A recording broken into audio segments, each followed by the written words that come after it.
Listen, listen, listen. Welcome to Monday Night Tour Ramblings, where I will ramble on for 3+ hours, which is very problematic to some people that feel my reviews are a little too long.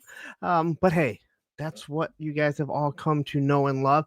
And we'll be talking about some of the people that decide that these are the types of comments you want to leave. And you can see my poll question right there. Um, I'll never understand why people need to act like total DBs.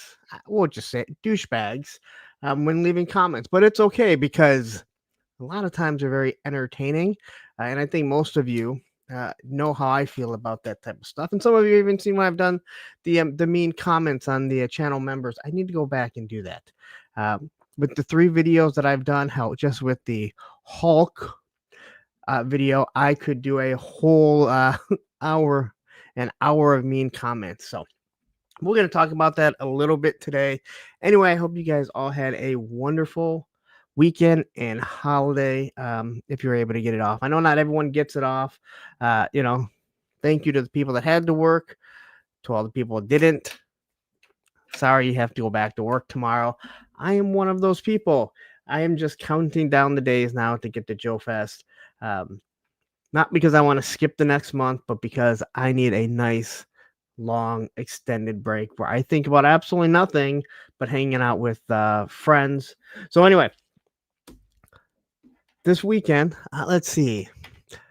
What did we do this weekend? So we went and saw Lilo and Stitch Monday. As many of you may know, my daughter is a huge Stitch fan. I don't think that's I don't think anyone doesn't realize that she's a huge Stitch fan. We went and saw it. I enjoyed it. My daughter enjoyed it. I think my ex enjoyed it. My son actually walked out of the theater. He left, and he said he just hated it. He said it was so bad, and I disagree. It was not the exact same movie, which is fine, right? Let's be honest. Like, I don't want to watch a remake that is the exact same, but for the most part, you get to point A to point B the exact same. Stitch looks a lot better than what we originally thought he was going to look like. If you saw a couple years ago, they showed off the what Stitch was going to look like, and it was absolutely awful. And after that, we came home and I actually recorded a bunch of. I recorded a lot. I didn't finish everything. So I have everything for those classic well, not everything, but I have 3 classic videos that are just sitting there waiting to be put together, do the thumbnail, and they'll go up. And I have everything right back here to get me through Joe Fest. So I'm gonna do that this week. So they're just gonna be loaded. If you're a channel member, you have the chance to watch them early. Anything that I load, you'll get to see. If you're a what is a super toy enabler, you get to see the vehicles also. So I just kind of put that on there. And again, I'm having a lot of fun doing them. So I recorded a lot, and we'll talk about that in a little bit. And then today, well, what I wanted to be was just a nice, boring day. But my ex, she hit me up and said, "Hey, dinner is over at my sister-in-law's. We're still good friends. Of course, my kids want me to be there, especially my daughter. I'm not sure if my son always does." But anyway, I had a good time and then came home and tried to relax, did some stuff. Didn't do as much as I wanted to, as I think most people do when you get that holiday weekend and you're like, why didn't I do more? Or why did I say that I was going to do more when I knew I wasn't going to? Anyway, whew. All right. Let's say hi to the chat because right now we have 42 people watching, 43 people. Please hit that like button if you haven't. I know it's so hard for people. They always seem to forget. And it helps the algorithm, believe me. So anyway, jumping all the way to the beginning, we have Roll Keeper being in first. We have Big M, Johnny Reno Cages Customs. We have at Same Time Toys, Stanley Eberhardt. We have Menhuza here, GI Bro, who is probably training his arms right now as we speak. We have David R in the house. Let's see who else. Ronnie Trickshot, all the way from Australia. MTC is here. Matthew Matson, the first moderator that I got, says, and we're waiting. In theory, Matthew, you could jump on anytime and just start the stream because he has full control. We have Triple D's Dungeon saying, DB, does that mean double barrel? They may be. Actually, there is one guy that put a double barrel on one video. We'll talk about that. Action Figs, my other moderator. Where's the I only leave DB comments on your video polls option? Hey, you know what? This guy is waiting for Joe Fest, and I've been hounding on Tony's Figs to get that plane ticket. It's like he's trying to bail on us, I think, even though he hasn't really committed. All right. We have Quip joining us. We have Derek Holloman. We have Dustin Blair joining. Let's see who else. We have Sabir Del Norte. I like saying that just because I can. And then we have Dave Del Cruz. Did I say your name right there, Devil Dave? Again, he's in here twice. We have the guy with the best hair in the community. I'm not in a Dodge, not in a Dragon Ball, so I don't comment about it. Hey, to each their own. MCR.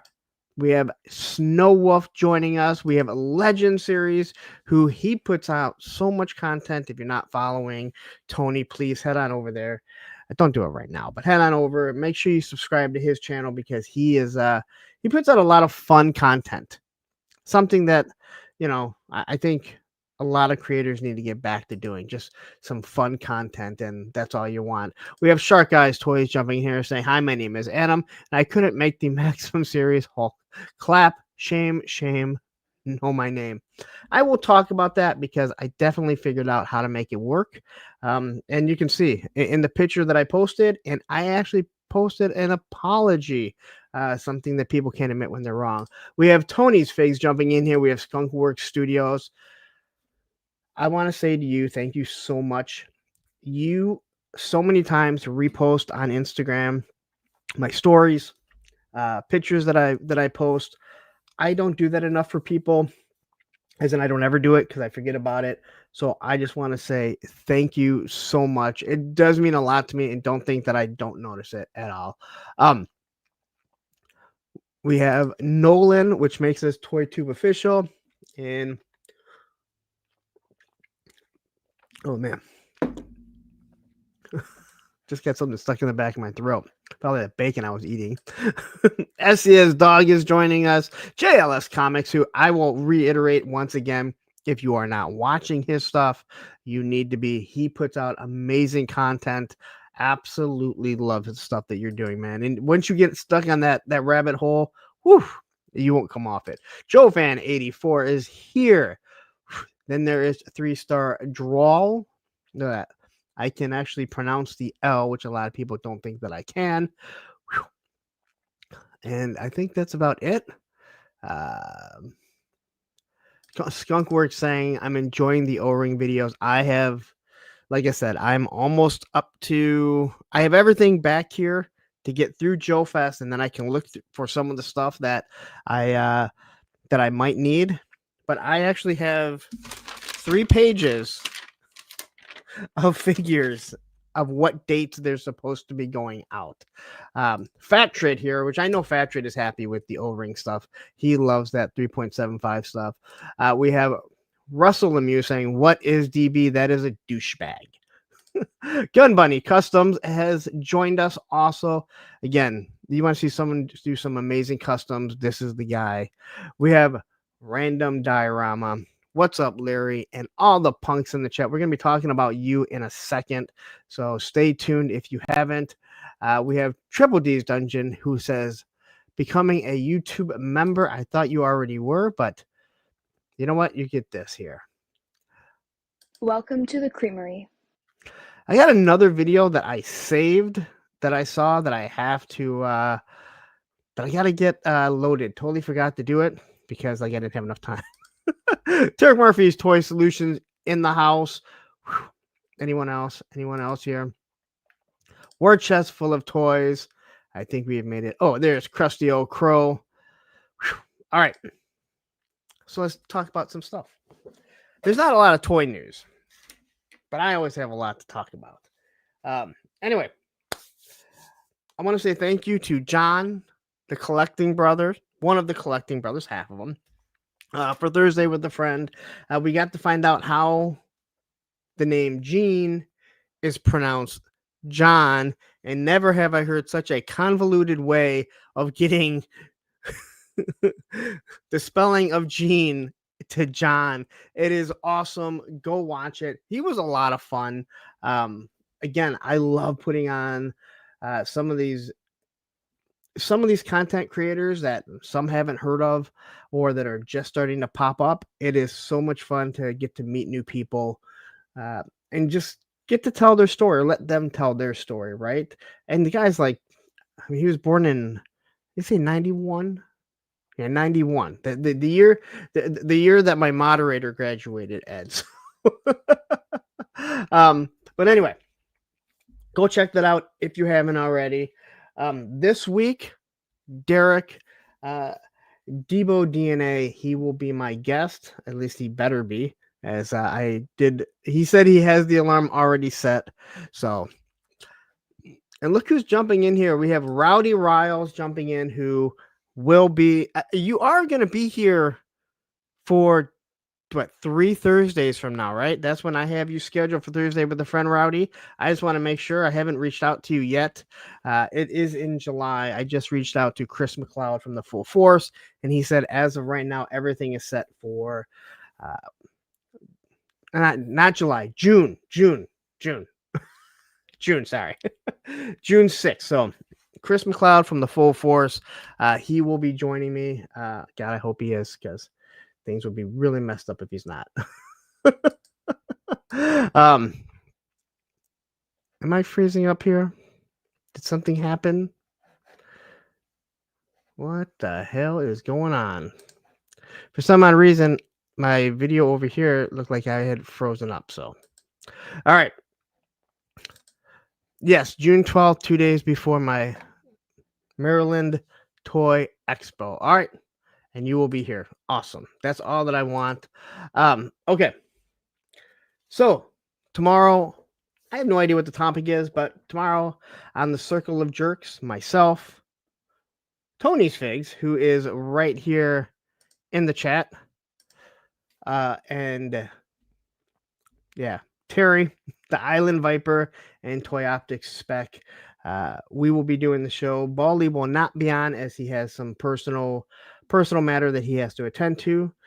So I don't know who's hosting it, because, well, I'll just say the communication with Baldy is awful.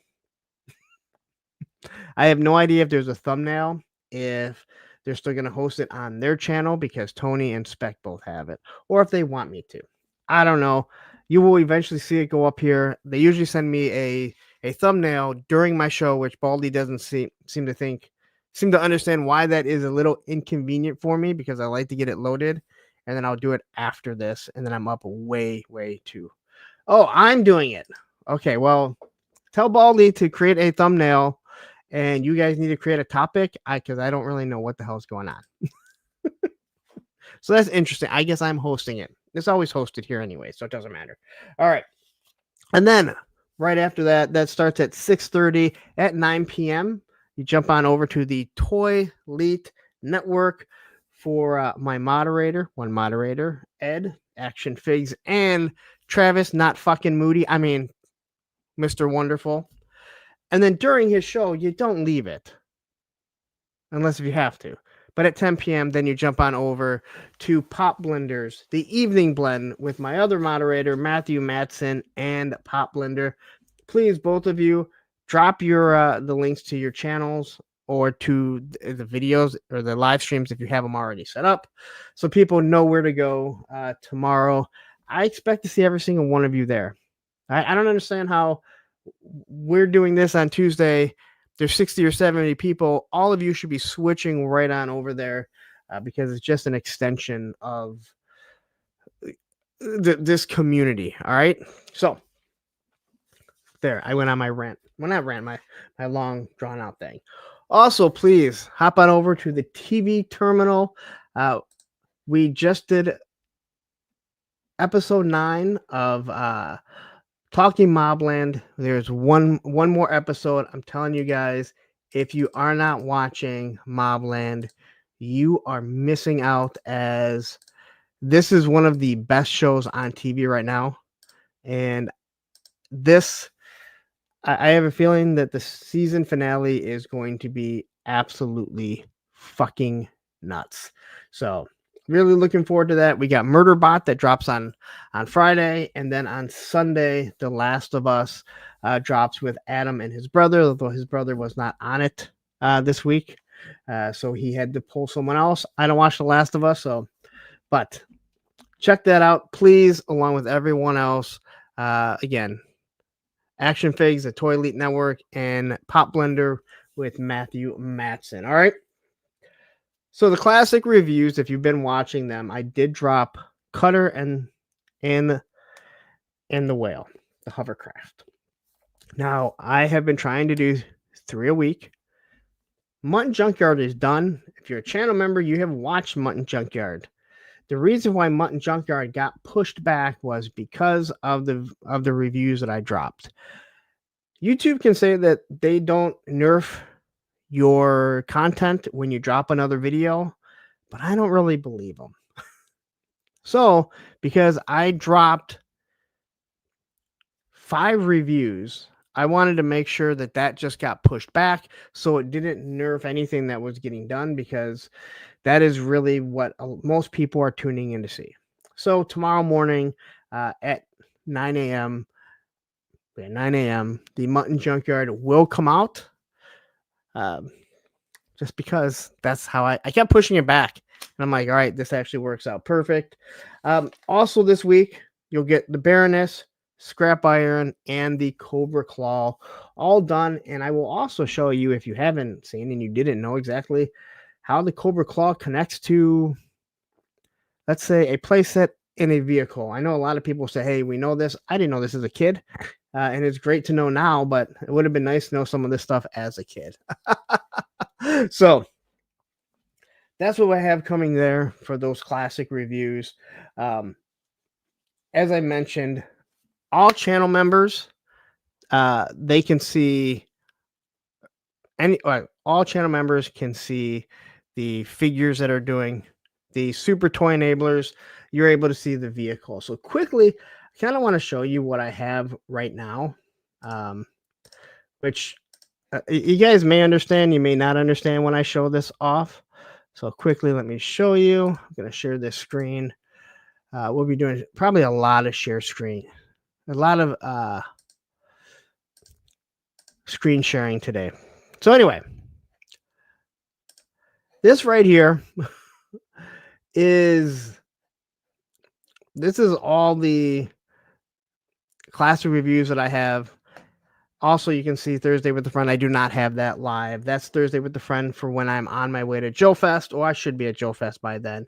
But anyway, if you're interested, you can see Dr. Mindbender's up here.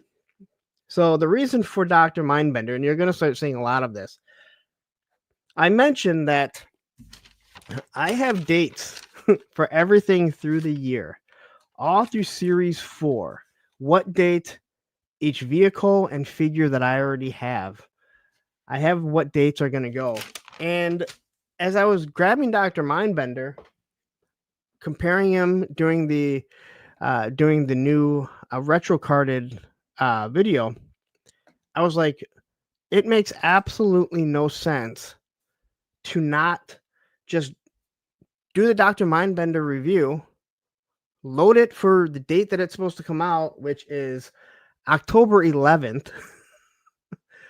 So I did the Viper too when I reviewed the Viper. The Viper's not supposed to come out till October also, I believe. So as I start to grab some of these figures, I do reviews, I compare them. If I already have them complete, there's no reason not to do it. Just put it in the hopper and ready to go. Rod, I don't think I'll need anything. I will just go through your Instagram and then I will pick out something that I like. And I use that as the thumbnail, and then I put my stuff over it. So, but thank you. If I need anything, I'll hit you up. 3-star quickly says, I'll be caught up on Mobland one of these days when I remember it's a thing. I haven't watched it for like 3 weeks because I just forgot about it. Darren, this is what I will tell you about Mobland.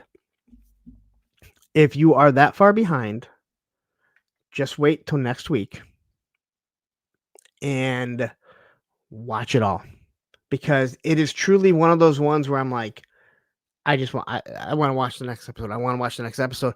But by the time we watch it and then we record it, and if you watch, sometimes you can see I'm starting to doze off because it's so late on Saturday and I am just exhausted. So if you're that far behind, there's only one episode left, which comes out on Sunday. Dude, I would just watch everything Saturday and then watch the season finale on Sunday. That's what I would do. And then we have War Chest Full of Toys, member for 14 months. Well, you know what you get is a fucking Phil Collins. Fucking Phil Collins. I still can't believe that became a thing.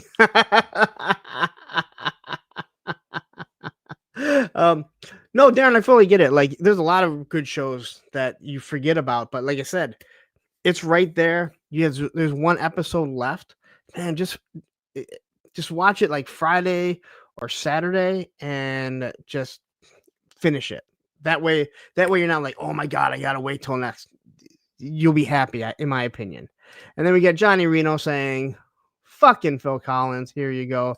Right fucking there. Fucking Phil Collins. And there's another one for fucking Phil Collins. Rowdy Riles. And I hope one day the manager of Phil Collins, this gets back to him and he's like, what the hell is this fucking Phil Collins? And then I will bump whoever it is if he wants to be on Thursday with a friend. For fucking Phil Collins, I will. Just like Patrick Stewart. Sir Patrick Stewart, I will in a heartbeat. And Nolan, who is the person that makes every Toy Tuber official. Fucking Phil Collins. Right there. All right. So, that's with the classic reviews, everything that I have coming. Like I said, there's going to be a whole bunch that are going to be set in the future. But I just need to I want to finish everything so I don't have to worry about anymore till after Joe Fest. As easy as they are to record, they are time consuming because everything's done on the phone. If everything was just done recorded and then edited on a computer, I think it'd be a lot easier for me, but it's not. So, and at the same time, Toy says, okay, we're hashtagging that shit show. I'm not sure what shit show that is, but thank you. And then we have GI Jetman jumping in saying, what's up, Punk and chat? All right. So, what hit this week? Well, let's talk about some stuff that happened this week. It's been interesting, and it's really led to what my topic is because, well, it's kind of funny because, man, people, they don't like you at times, and that's perfectly fine because I don't like everyone. So anyway, I was able to get Dr. Mindbender. These are all the retro cards. Dr. Mindbender, Rock and Roll, and I got the Viper on Sunday. I finally broke open the Ramen Vans that Greg left for me. And then, oh, you know what? I take it back. There's something else I wanted to talk about because I wanted to get to that after. So, actually, before we get into what I did, I want to talk about something else quickly that was sent to me. I should have grabbed it. I don't need to. You'll see it all. And thank you to Random Diorama, aka Radnom, as many of you may hear. And if I am correct, the reason why we call him Radnom is because he was on Hella Dope Toys. Thank you to them also. And they had his name wrong the whole time. And that is how you get lost, right? So, Jeremy Kimberlin jumping in here with a rock and roll. All right. So anyway, he sent me some stuff. Now these are based for 1/18 scale, but there are some things that we can use. You can use them when doing 1/12 scale. So these are available at Hella Dope Toys right now. And these are $50. So these are 3D printed. And this is everything that you're going to get. So you're going to get a catwalk and the steps, which both can be used for 1/12 scale. You get 3 little barrels, and then you get 2 computer stands. All right. Um, the computer stands you cannot really work in. I mean, I guess you could, like, if you raise them up and like kind of like sticky tack them to a wall, you could probably easily make it work for 1/12 scale. They are $50. Now, before people balk at that price, I want you guys to understand when you 3D print stuff, you waste a lot of product. These are also not painted. So these are um these are not painted. These are printed in different colors. So when you see the yellow, you see the black, you see the white, you see the red. Those are the 4 different colors that he's able to use. And there's a lot of product that is wasted. Also, you don't see what fails. And I can tell you that just by when I 3D print something that's small, or in my house, when it fails, that product's gone, you know. And people can say, well, filament isn't that expensive. And you're right. But when it fails, it is. And I can tell you that Greg, the guy who's printed me, my grenades, I'm trying to grab one. These things, right? Okay. I don't want to show it off and get knocked off the air like Same Time Toys, and I once did. Um, it wastes a lot of because it has to switch back and forth. So anyway, this little catwalk, and I had the Star Wars figures right by me. He actually wasn't even expecting Star Wars. Alex S jumping in here saying, "Evening, everyone. Hope you all doing well." All right. Fat Trid here saying, "I picked up a set." So here, I kind of messed around with it. Now, just so before anyone says anything, yes, I am a complete shill. These were sent to me by Radnom, so I could do pictures. He also sent me the Hella Dope Toys boxes, so I could do pictures. And even though I don't do the greatest pictures in the world, I have a lot of stuff that I can take pictures with. Also, believe it or not, some people actually do like me, I think.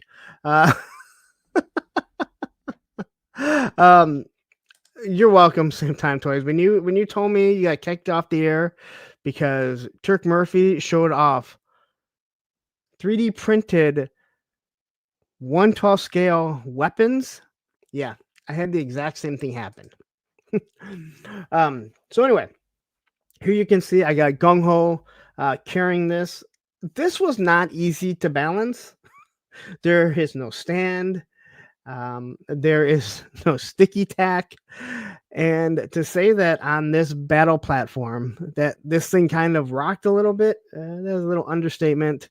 I had to pose everything first before I put him up there, and it was a pain in the ass. But I needed a big figure, and I don't use Sergeant Slaughter because, well, he's a traitor.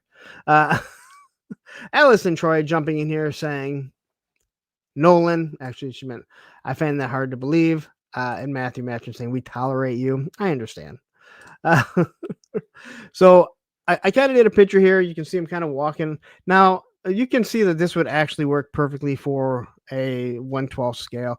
Matter of fact, it probably works better for 1/12 scale. Now, if you order now, you'll also get a railing that I didn't get. A little upset about that. Here's a computer console. Again, put on. I have 2 battle platforms. One is complete, one is not. And if you're gonna have a computer, you got to have mainframe on it, right? He's got to be sitting there working the computers. There's only one other guy that you would have, and you might see him in a second. But these look really good. And if you bought any of the handmade stuff that he did, it's a close color scheme. All right. So here we have Dial Tone on the other battle platform, which is actually complete. I told you a few years ago I got an amazing deal on a lot. I think I paid $275. It was worth over $1,000 at the time, and now it's worth even more, I do believe. These stuffs have kind of just blown up.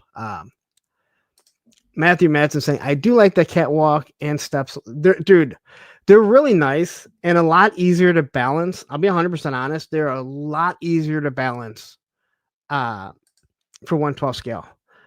because of the slits in it, it can make it difficult for the 1/18th guys. So here's kind of a whole shot of it. I just had it going across. I only have so much room, so you'll see a better one in a second. So here's everything. So you can kind of see where I have the barrels. You can see gung ho. So this is a nice play set, and it can be used for in many different ways. And I think this is what Radnom was looking for. Tony's Figs jumping in with a member for 20 months. That is crazy. I'm going to give you this. Fucking Phil Collins. But I swear to God, if you don't show up to Joe Fest, if you don't buy that fucking ticket, I'm never going to play anything good for you again. And then we have Mark Harkness jumping in here saying, just got here. Thank you for joining. All right. Another shot of Gung Ho, and you can see all my my seals in the background there. Ready to do some diving. All right. So, for some odd reason, I cannot find my red Skeletron figure. And it is driving me nuts. He's probably sitting with that rock and roll. Do you guys remember the issue with rock and roll when I couldn't find him, and then I finally figured out where he was at? I thought one of my son's friends had stolen him. But anyway, the red not only fits perfect with Delta 17, War in the Shadows, but it also fits absolutely perfect with your Roboskull. Now, when I was watching Hella Dope Toys, I had already sent these pictures in. I believe it was Radnom that said it. No, or maybe it was Ted said, yeah, someone said, hey, I have the Roboskull and this will work perfect for a catwalk. And I was actually kind of disappointed in myself because I'm like, good Lord, I didn't even think of that. Even though here I'm setting up like Skeletron figures. But you can see exactly how nicely detailed this is in the back. That's just an extreme set on my bar. Then you got the little the Roboskull, the Roboskull little Skeletron guys. But you can see exactly how wonderful these figures fit. So Skeletron fits with Delta 17. You know what they don't fit with? The new G.I. Joe. The new G.I. Joe O-rings that are being done by Super 7. And here we go. This is Gary Goggles. I don't really know much about Gary Goggles, but I know he was huge in the community, and he passed away a few years ago. So they actually did a head sculpt of him. So you can see I kind of put his helmet right there, and he's working on the computers. And I don't know any of the guys' names in Delta 17. So... But it actually looks pretty cool. And also the the police car in the back. Dude, I bought that a few years ago for like $10 on eBay. It was such a deal. All right. So there you go. That is this. Again, head on over to Hella Dope Toys. You can use my code APWT. I did check with Ted, and he said you use the code, you still get the 10% off. So use my code APWT. Ask Mossman, he will make sure you get that 10% off. All right. So they wanted to see how it worked with 1/12 scale figures. Now, I wish I could make it. I wish I had two of these. The other thing, he's making a handrail for this, so he should be able to make extenders for the legs. So you should be able to make it taller. And also make it so you have a smaller extenders for the legs, so you can make it just kind of walk right up and make it probably twice as high. But here you can kind of see Cobra Commander is talking to some of his new Vipers with his with the new retro Mindbender. A matter of fact, all these figures, other than the Valkyrie in the back, is they're all retro. Well, no, I guess they're not all retro because I have regular Vipers back there. And in the background, you can see that is one of Radnom's early handmade stuff.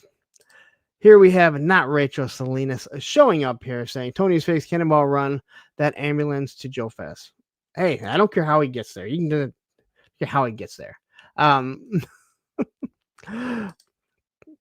And here's a picture I took that will be coming out tomorrow on Instagram. So head on over there and like it when it comes out at 8 a.m. And I have the little saying of what Cobra Commander is talking to Dr. Mindbender about. And I gotta say, this little tablet here that came with one of the things that was sent to me by Hella Dope Toys. Those little arcade games that have all the different things in it, there's some really cool stuff in there, like tablets. So, and then here we have just kind of using it to balance these figures while they're fighting the Maximum Hulk, who makes people maximum angry. Uh, I was really glad I was able to go out in my yard, take pictures, and I didn't have anyone fucking messaging me saying that someone's sending fucking false copyright strikes against me. It's great when I get to go do that. I almost posted on on Facebook. Thank you for that, but all right. So here you can kind of see putting the bipod on that thing was a pain in the ass. It kept moving around. You'd think with the grass you'd be able to kind of rotate it a little bit better, but to no avail. And if you're looking at that, the rocket launcher, the bazooka, that is Top Fun Toys. We'll be talking about them in a second also. And then just here's the picture of Hulk. Now, the one thing that I forgot to put in here, and if you go on Instagram and you can see it, everyone looked at the missile and like, this missile doesn't really go to anything, and they're right. Except that it does kind of look like the Wolverine missiles. And because of Plastic Fantastic, who sent me a 3D printed Wolverine, I was able to take pictures with it actually firing the rockets and making it look like this is one of the rockets that it fired at it, because it does look very similar. So I forgot to put the picture in, and then when I did, it was like, oops. And right now I'm saying also thanks for the love letter. No, thank you very much. I appreciate it. Like you put some trust in me to send me stuff. I'm not one of these guys that's going to say I'm above getting, if someone wants to gift me stuff or to help promote stuff, hey, we're kind of doing this for that. It's one of the perks that sometimes happens, right? So I definitely do. I do appreciate it. And you hooked me up with the boxes originally. You've hooked me up with some other things, but I know you put a lot of faith in me to showcase the boxes and then to showcase this. So, I like having a good working relationship with you. And we have PBJ, obviously. PBJ Street Gang Punk obviously doesn't own a mower. I live in a townhouse. I do not mow, and they mowed on Wednesday, and it's kind of it's booming right now. I actually had to blow all the dead grass out of the way so you wouldn't see it. But as much hate as this Hulk is getting, man, he's actually pretty fun. I'm just gonna say that. Liquid Identity jumping in here saying free stuff is why opinions aren't always seen as objective. I fully understand that. And that is why I am 100% honest when I get something for free. The other thing is, and I will say this, and I did not review this, okay? Where like I've reviewed Top Fun Toy stuff. I've reviewed stuff from Arsenal of Pew Pews. These things were sent to me. Liquid Identity, I'm with you 100%. And whenever I do get something for free from a maker, whether 3D printed or whatever, I'm 100% honest about it because I feel like you should be, right? But and then this, I had a lot of fun with this. This is still up there. So I took some pictures yesterday. I was really happy with this. I wanted to use some more for the 1/12 scale, but all the pictures I took, I didn't even think to put the Hella Dope Toys boxes on there. So I kind of made it like this little rolling box here. If you do not have this Mezco Destro, he is $50, I think, at BBTS or on Amazon. Go buy it. He is such a damn good figure. But anyway, here you have your Hella Dope Toys boxes. I got to fill in, throw in the new Retro Viper. I got to throw in Dr. Mindbender. You can see my kit bashed Fred 7, and you can also see a little bit of the ramen van here. And then I finally got to use the Firefly, the Mezco Firefly. He's very hard to pose, but I got a good picture of him looking in the van. I gotta say, I'm really on the fence about these vans just because they take up so much space, but they're such good background. They're so good for just kind of storing things in here. So I really wanted to use this before it goes back to Greg. I'm not sure when he's taking it back, but and then I just like this picture. I was really happy with this picture. I'm not a photographer. When I get a good picture, I really do enjoy it. PBJ Street Gang says, can anyone confirm that they reused the 00 Snake Eyes Uzi with the new Punisher Bushwhacker pack? It looks identical. Nope, it is not. It is not even close.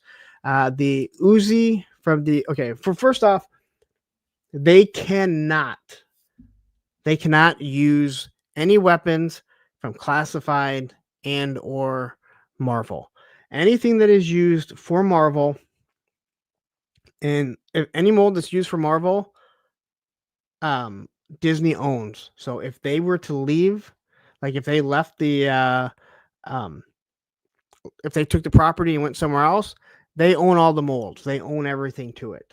So they cannot cross those streams. They can't do like grenades. They can't do Uzis. You would think that you would because under the same manufacturer, but they can't. Also, that Uzi is actually much bigger than the Uzi that comes with Snake Eyes. So it doesn't fit, but I mean, they're Uzis, so they look very similar, but they are not the same. All right. It does, but if that's in your contract that, hey, if anything leaves, like if we leave, we get everything you made, that means that like they would have to remold the G.I. Joe molds and stuff like that. So I fully understand why they don't. It does seem stupid though. I'm with you. And Debo DNA saying, sup all. I'm assuming you read my message. I'm assuming you're going to be good for this Thursday. I just want to double check before I make sure I promote you out there. All right. As for what I got this week, we got the Retro Viper. I like the original Viper, the classified one. This was funny because people were like, this looks like Bring Your Kid to School Day. It didn't even dawn on me till people started saying something. Once people started saying something, then I absolutely laughed about it because I'm like, wow, it really does.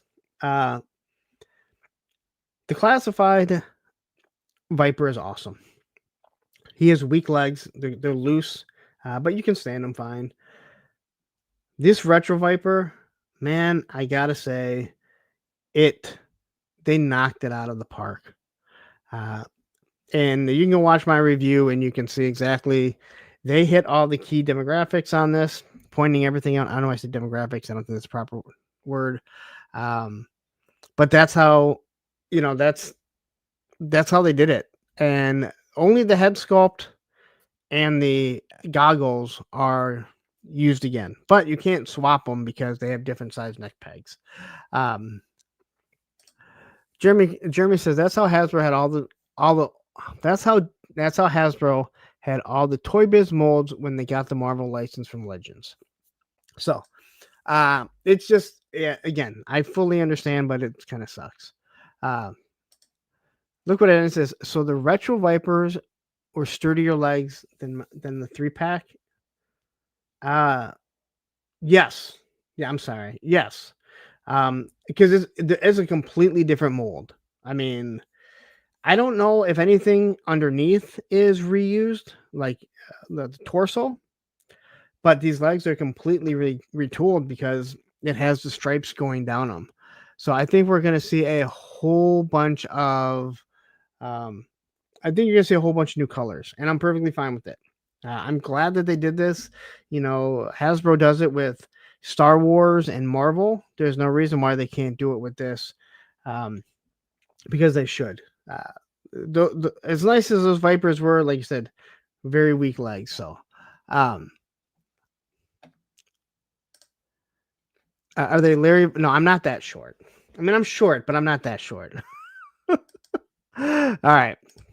So here's just a few pictures. You can see exactly how bright it is. The Viper in this here is that's the first Viper, the Cobra Island Viper. I think it looks good. It's more vibrant than the 3-pack, but you can really see this red popping, and same with the blue. So I think people are really going to be happy with this. What you're not going to be happy with is the weapons. All right. The gray weapon is actually better than the other one, but they really need to do something about it. So right here, you can see I have a different weapon in his hand. And if you go to, if you head on over to Top Fun Retro Toys, I'm going to show you right here. What do you mean? Oh, yeah, I got to remove this. So if you look here, he has 3D printed a whole bunch of Viper weapons, and this was done before. And I reached out to him and I said, hey, are you willing to do some white and gray ones? Because these retro cards, I think people are going to want them. Head over there, shoot him a message and say, hey, I want to order some of these. You can see all the different versions he has, and they're in my review too. All right, so here's a sniper one with a bipod.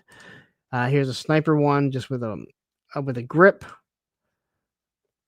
Here's one with a different stock. This one is the best one because it has the drum, which I think looks awesome. There's your classic one. So he's done a whole bunch of different ones, but shoot him a message and ask him about the if he can do it in white. If you want it in white, I think the black looks awesome. So I think you guys will be really happy with that if that's something you want to get. All right. And also, if you use my code PUNKWithToys, drop the A, you'll get 10% off your entire order. I get nothing from it. It just helps. It helps get the word out there. And he's also going to be at Joe Fest too. Baldy Fox Reviews jumping in here. Did you finish the thumbnail for tomorrow's show or not? This Viper is fantastic for everyone that wants to supersize their A Real American Hero collection. Yes. And also remember, if you have not watched a review on it, head over to check out B's Battleground. He has the most views, I believe, on it. It sure isn't Moody. It is B's Battleground who has more views, and you want to go there and support B's. Just kidding. I don't want sad Travis. Sean Foster jumping in here saying, I think the goggles fit better on these Retro Vipers. It was very easy to get them to slide into place. I think it's about the same.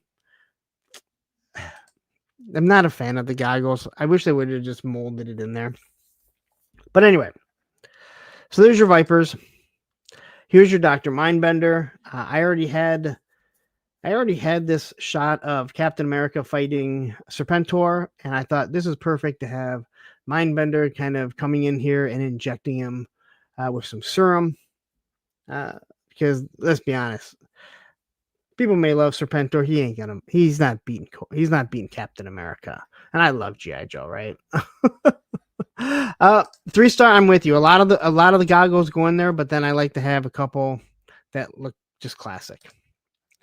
So Mindbender gives you what you guys want. It's still a wonderful sculpt. He now has the Cobra symbol on the back of his cape, which I know everyone wanted. I think this cape, it seems to flow a little bit better. The other one is probably made out of better material, but probably isn't the greatest for a figure. And it does not leave a silver residue. Now, I will reiterate what we said before. Any of these figures, Serpentor, Chuckles, figures like that are exclusives. Any of these ones here will, they're going to redo them. They didn't know where the line was going to be. They wanted to get these out. Once the line was as successful as it is, there was no way that we weren't going to get these some other way. So the one that I'm hearing people are mad about, and I don't blame them, is people are like, we need another Baroness with the new arms that they used in that 3-pack, and I'm actually with you. So, but here is Mindbender hiding behind the Cobra Portal Potty, thinking he's going to take out the Punisher. I don't think that's about to happen. All right. The Collector jumping in here saying, I have yet to get a good answer as to why you need goggles when you have a faceplate. Well, you would have to go back and ask one of the original designers, because they're the ones that did it. So they just recreated it. But I think everyone said the same thing. But if they didn't put the goggles on it, you realize the shitstorm that would happen, right? Like, people would be up in arms. All right. So here we have Rock and Roll. This is one that, well, let's be honest. There were a lot of crybabies that were mad about the other Rock and Roll because he had tattoos and didn't have the right, all one color. Again, whatever. Here you can see he's on 1 foot. No problem. And as you can see, there is one of my mutts on 1 foot, who's actually sitting there right now on 1 foot. He's been sitting there since I did this on a little gridiron prop there. So I got him in a running pose. I was so happy with this. It just looked so damn good. Same time, Toy says, ask Ron and Joe. I don't give a shit. I don't want to know. Other people want to know. If I have a chance to ask, I did. I'll probably be like, what? I don't even remember doing that. Anyway, Rock and Roll here. You're finally getting the classic look. I think this is a wonderful figure, but there is a huge problem, and this head mold is definitely different. It is the same mold, but it looks like they kind of made it thicker, and he looks like he has no neck. And if you watch my review on it, you'll see that I swapped the heads, and when you swap the heads, the classified boxed one, the head fits perfect, and he has a neck. And when you put this one on that one, he has a neck. So somewhere in it, there's a problem with how high it's up. The other reason why they should have used the other head sculpt was because if you look at the O-ring, he kind of has a thin head. Now, in the original O-ring, he has brown eyebrows, and, well, that's the reason why he doesn't have the blonde eyebrows. It's one of the few early O-ring figures that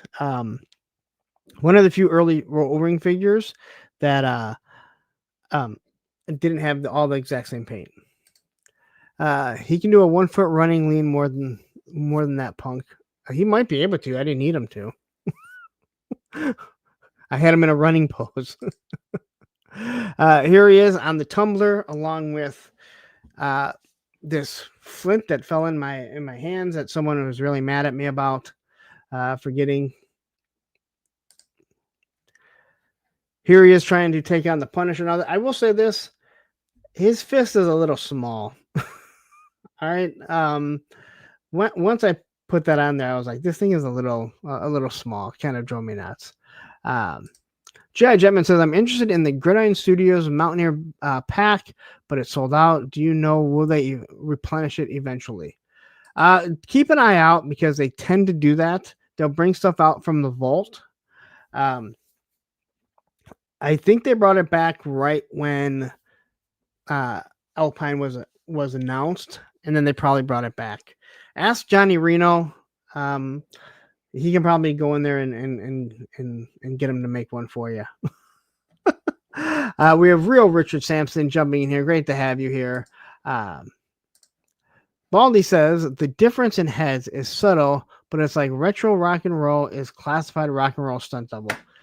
Yeah, it is subtle, but when you put them side by side, you can fully tell that one is one's a little puffier. But it's just losing the neck is really what comes a problem. So and I was happy with this picture. I think you got me in the background there. The Punisher yelling was awesome. Like, I finally got to use that head for something good. All right. Maximum Hulk. Did he make you mad? Did the Hulk make you mad? I can say he didn't really make me that mad. The review made a lot of people mad. Did you know I need to turn the bicep? I need to turn the bicep, okay? Um yes, I was in the background photobombing. um JLS says that tiny hand is from Scary Movie 2. I don't know. Uh I don't know. I know Tiny Hands from Teen Titans Go. Tiny Hands. That's how I know Tiny Hands. That Robin has tiny hands. All right. So people hate these head sculpts. I don't think they're bad at all. They all have a purpose. Now, I do not have a Hulk, so I don't have a problem with them. People have a huge problem with the price point. I'm going to tell you why this price point is not a bad price point, and people can get mad about it. Do we all wish it was $30? Yeah. I also wish I could buy a brand new car for $20,000. I can't. But this guy is $60. If you remember that Odin they recently did, he was $60. This is a huge hunk of plastic, and he is heavy. You can feel him in the box.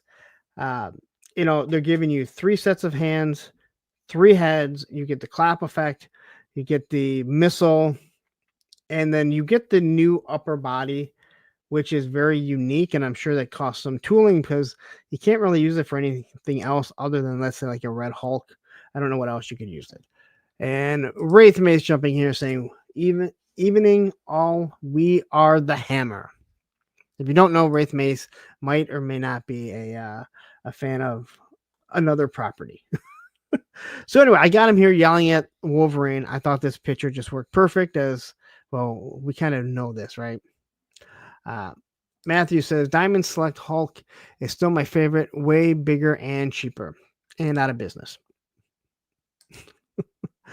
I like this one just because this Mythic Legion has an articulated jaw.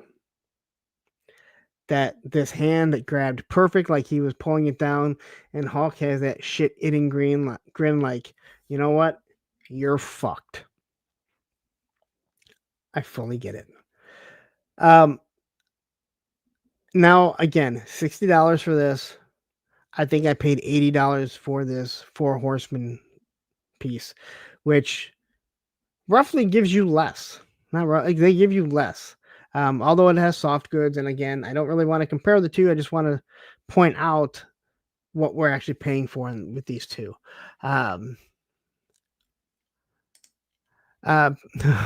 People paid to get the clap. Isn't paying for it illegal?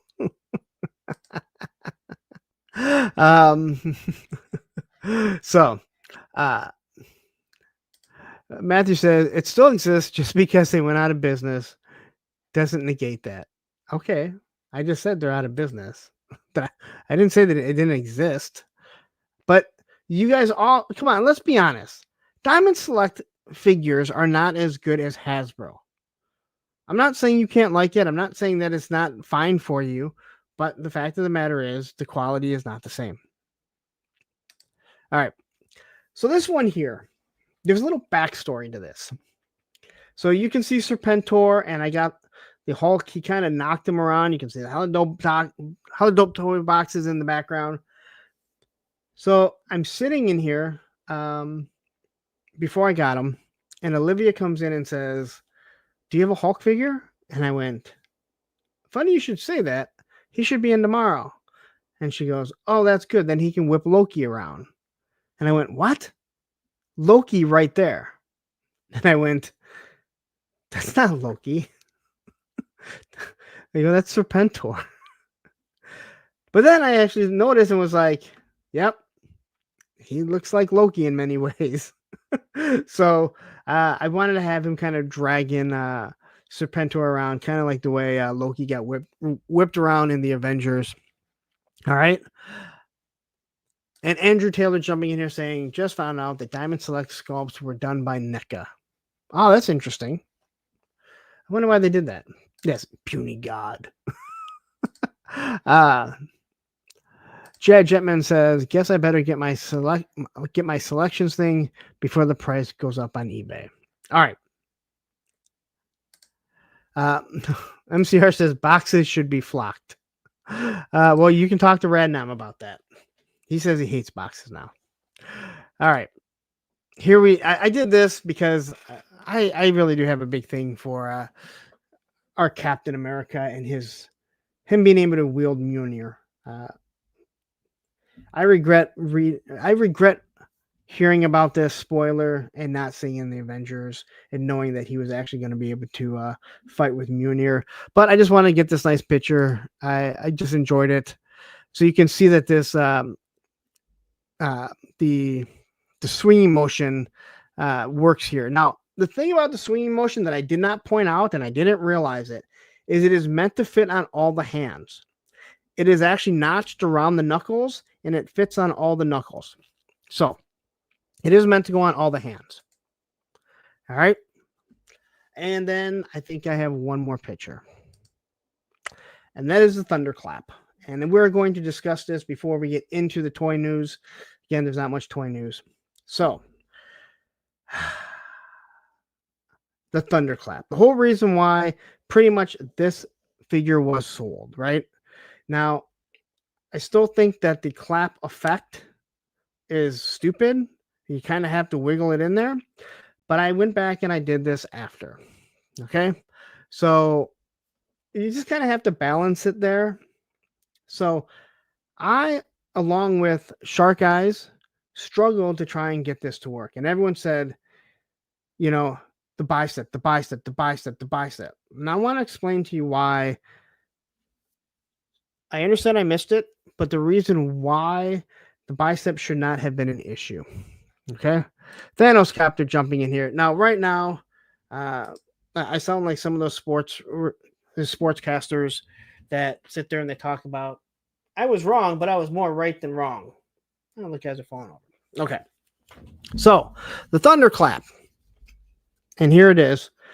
His arms are supposed to be completely straight out. Now I heard people say, you need to try and clap. Your arms wouldn't be straight out. Arms are straight out. This is the same thing that I talk about for the butterflies when it comes to the G.I. Joe Classified. Okay? So it doesn't really matter where the bicep is at. Maybe I should make myself. It doesn't really matter where the bicep is at. Because what causes him to touch is this here. So no matter where the bicep is, it shouldn't matter. You should not have to twist the bicep in and turn it in like that to make it clap. He's supposed to be straight out. So no matter where it's at, you should be able to clap. Because this here doesn't really turn that much.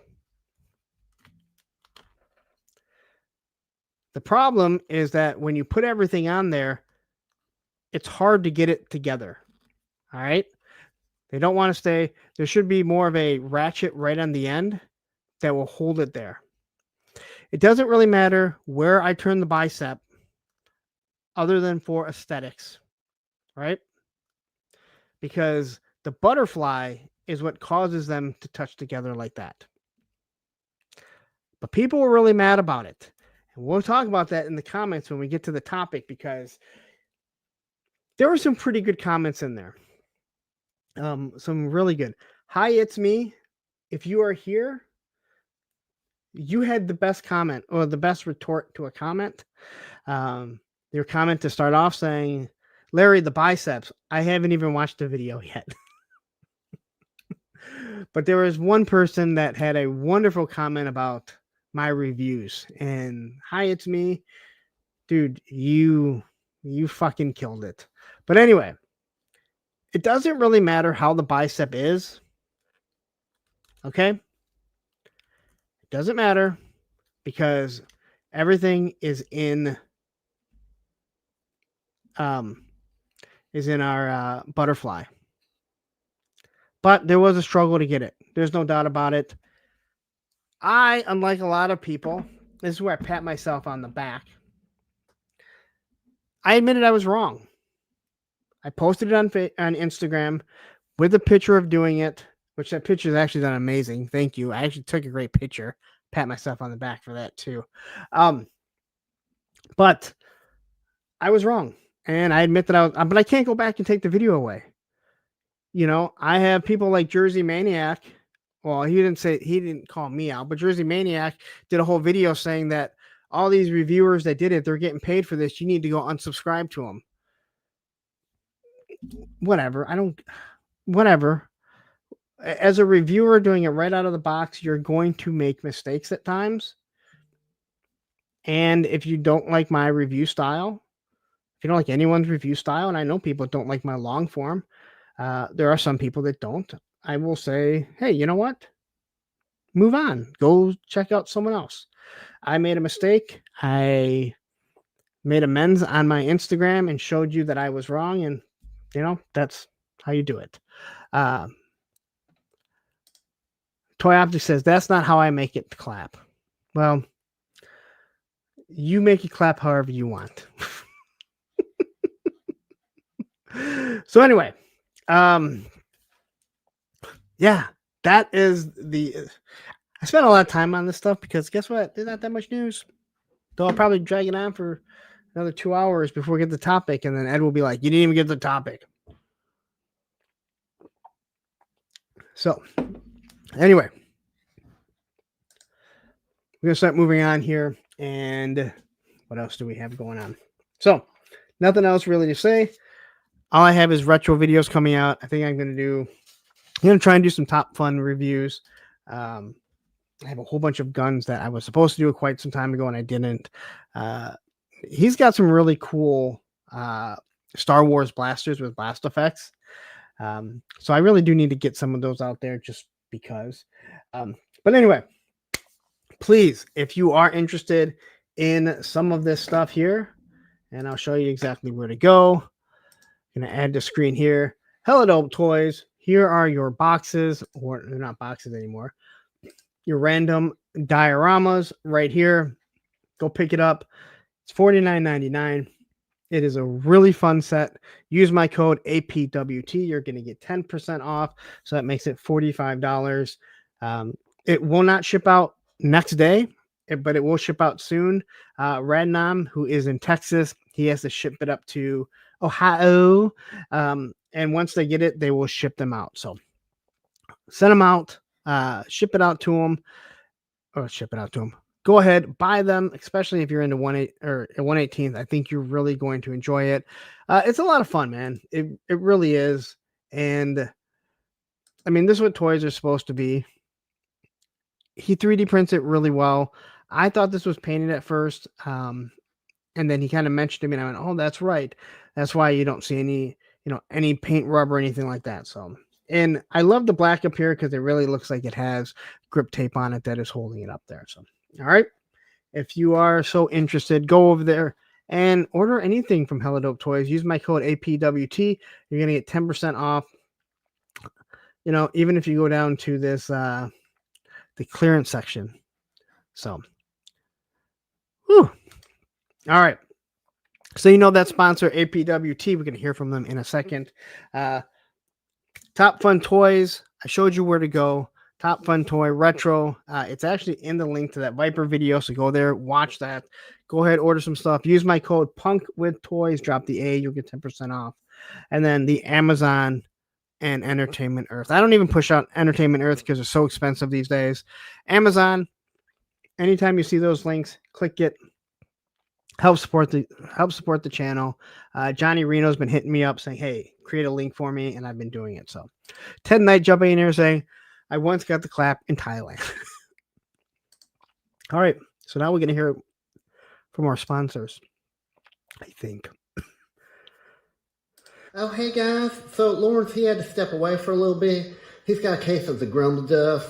So he asked me to kind of watch over his stream. He put me in charge of y'all. He said to me, oh, Moss Man, I have a case of the grumble dust, and I need you to watch myself for a little bit so nobody leaves and finds out that there's more interesting things to watch on YouTube. And also, I hate Ohio. So I was like, oh, dang, so now I have to come up with a topic for my very own show. And I was like, oh, What about talking about your favorite toy stores? So my favorite toy store is HelloDopeToys.com. So they used to have this really bad website. It used to look real scammy. Like if I gave them money, they were gonna go spend it on like blow and hookers. But now their website is really nice, and like I can just go in and do like 1-2 click, and then my order's placed. And they ship super fast, guys. They ship everything in 1 business day. So like I get all my toys first. So when I'm out there on the playground and all my friends are like, oh dang mouse man, where'd you get that action figure? I still have to wait 17 months for mine. And I'm just like, well, I went to HelloDopeToys.com and I just pushed the buttons and then they shipped it out to me. And the packaging is so nice, guys. Like I opened up the box, I thought, oh, I don't deserve this. I don't deserve this kind of packaging. It's so nice. But then my trash can gets full because of all the packing stuff. And I was just like, oh dang, I just changed the trash. But now I gotta change the trash again.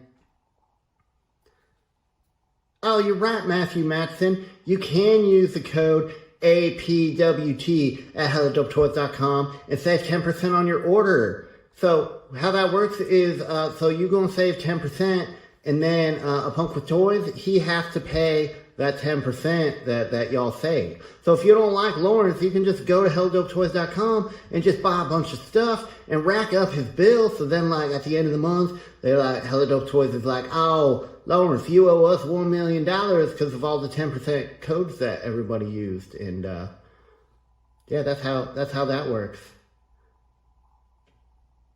Okay, guys, so it looks like it's time for me to go now. So make sure you go to HelloDopeToys.com and like and subscribe, and then in the comments put what your favorite toy store is. But if it's not HelloDopeToys.com, I'm probably just going to delete it, okay? So, all right, guys, bye! All right. Make sure you go to Hello Dope Toys, and don't put what your favorite toy store is if it's not Hello Dope Toys, because they're just going to delete it. Rednam says Matthew was riding a horse to go help the last samurai and give some good pointers. Oh my gosh. Sabir says I'll never be able to pronounce it without thinking Ohio ever again. Well, can you ever say oh no ever again? Nope. Yeah, you have to say it. Oh no. All right. So let's get to this. What do we got here? We have a little bit of Masters of the Universe. I know a lot of you guys are still into the Origins, so we'll take a look at this here. And this is Hordak's daughter. I don't know what her name is. What's her name, guys? There's got to be some Motu guys here. All I know is that I saw this, that it was going to go up, and I think this is a really good looking figure. You don't really see that too much. Okay, Menhoza says Herdak. All right. Allison says that She-Ra before she becomes good. Oh, I get it. Okay. Despera. All right, she was desperate to kill the Motu line, because you guys know that She-Ra killed Motu. Just saying. Anyway, I really like this figure. Just looking at it, I love the design of it. I thought they did a really good job to make a female Hordak. Now I know it's just a mask and different things like this, but I do think the shiny black, the glossy black, and the matte black really work well together. Now it'd be awesome if they didn't have a plastic cape, but Motu doesn't do that, and that's probably why you're paying such a cheap price for it. Anyway, so here we are, big giant swords. Now I do wish that they'd use a smaller swords than this with the female figures. It's just too big. I mean, these are meant to go with Jitsu, I believe, and Fisto. Just a little too large, but let's be honest. I mean, I guess we can get around it.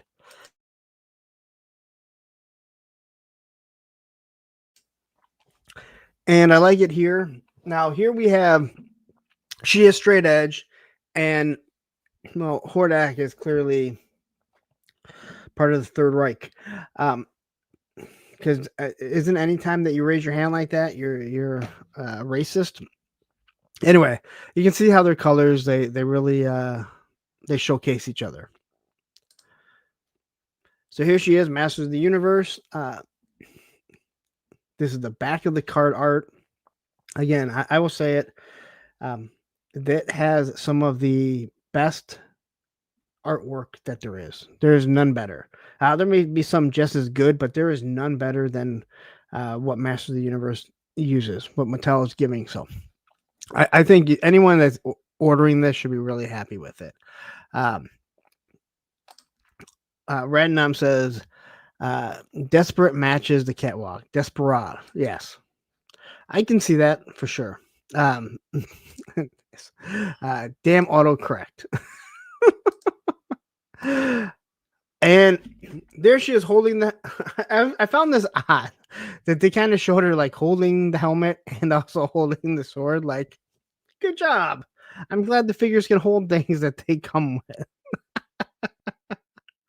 But here's everything she comes with: 2 giant swords. Again, I think they should be smaller, and then the mask to go over.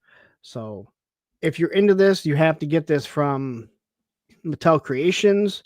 And I think this is the 10, like you have to pay $10 for the option to buy these figures. Again, I don't understand why, but I guess if you can, that's why you do that. Here she is packaged, and I think it is what is cool about what they decided to do is that you can just slide these right off. So you don't have to worry about them. You don't have to worry about ripping up the card art. This is something I wish that G.I. Joe did, so we wouldn't have to ruin the card art, other than like the new Flint. You can tear the fuck out of that thing.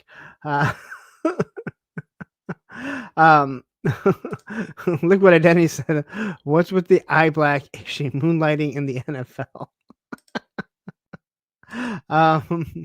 It does kind of look like it. Darth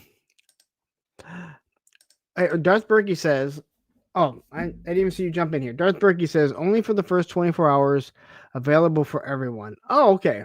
So for the first 24 hours, you have to pay for it. Man, people get pissed off about Hasbro Pulse. A Machine Man says, what was the lingerie football thing? So here's the book that she's going to come with. Phantoms of Despera. I didn't even realize that this was She-Ra. So when she was a is it LA Raider? Is it Los Angeles Raider, Anaheim Raider? Is it Las Vegas Raiders? I don't know. She's in the black hole. That's all that I know. It's Jay Gonzo jumping in here saying, what's up, everyone, APWT? All right. So that is our Motu talk. Are you not going to come off? That's weird. It didn't want to remove. Anyway. Oh, I see what I was doing. Okay. Uncle Todd, he jumps in here. It's going to be a very sad day when we don't have Uncle Todd making Batman every second of the day.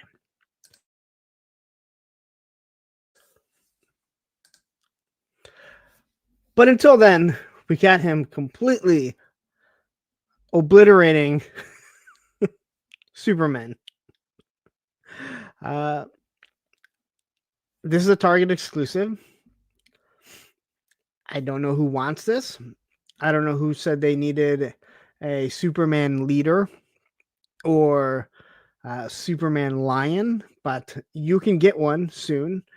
I know it comes from a different like multiverse or something like that. But yeah, I don't see this being a huge seller, but hey, I might be completely wrong. All right. Yes, Tony says this is ugly. Yeah, there's nothing really good about it. So then we have Superman from the new movie, right? I believe this is from the new movie. Look at those giant pins in those legs. I know you customizers love pins, but Todd, you can make them smaller. I'm just saying. uh, let's see here. Allison says these are from Silver Age when Superman was poisoned by red kryptonite. These will do well with old school long-term Superman fans who read the actual comics. Yeah, it's awful. Oh, this is from the new 52. All right. Either way, it's another Superman. I don't think it looks good, but I'm not buying it. So if you like it, you go out and buy it. At least it comes with a soft goods cape. That's one plus. And then we get to the guy that played Beast as Lex Luthor, which I'm very interested. I'm very interested to see. I don't think there's been a lot of good takes on Lex Luthor over the time. Obviously, Gene Hackman. I thought the guy from Smallville did a wonderful job as Lex Luthor, but I feel like I thought Kevin Spacey did a good job too. I mean, he is a sick fuck, so I guess it kind of works. We'll see how this guy does. I am interested in this, right? I really am interested in this movie. The last trailer that I saw, it actually got me excited for it. So, but here he is, and I think this face sculpt is actually pretty good. Once again, it's hit or miss when it comes to McFarlane. Sometimes they knock it out of the park, and other times it's like, what? Now, what's the little guy with him? Can anyone tell me? Is that like a baby Doomsday or something? G.I. Jetman says younger Beast, Kelsey Grammer was better. Kelsey Grammer had a Kelsey Grammer. He epitomized what Beast was. I thought, like, from watching him in on Frasier and obviously Cheers, his demeanor was absolutely perfect for Beast. And again, you don't need to be some ripped guy. You don't need to be some hulking guy to be Beast, because you're going to be in makeup. So I'm not going to argue with them. I did think that him as Beast was a little different. So here's the front of him in his just suit, purple suit. This guy is primed to be Jokerized. And Who's Your Daddy is jumping in here saying Baby Yoda's creepy uncle.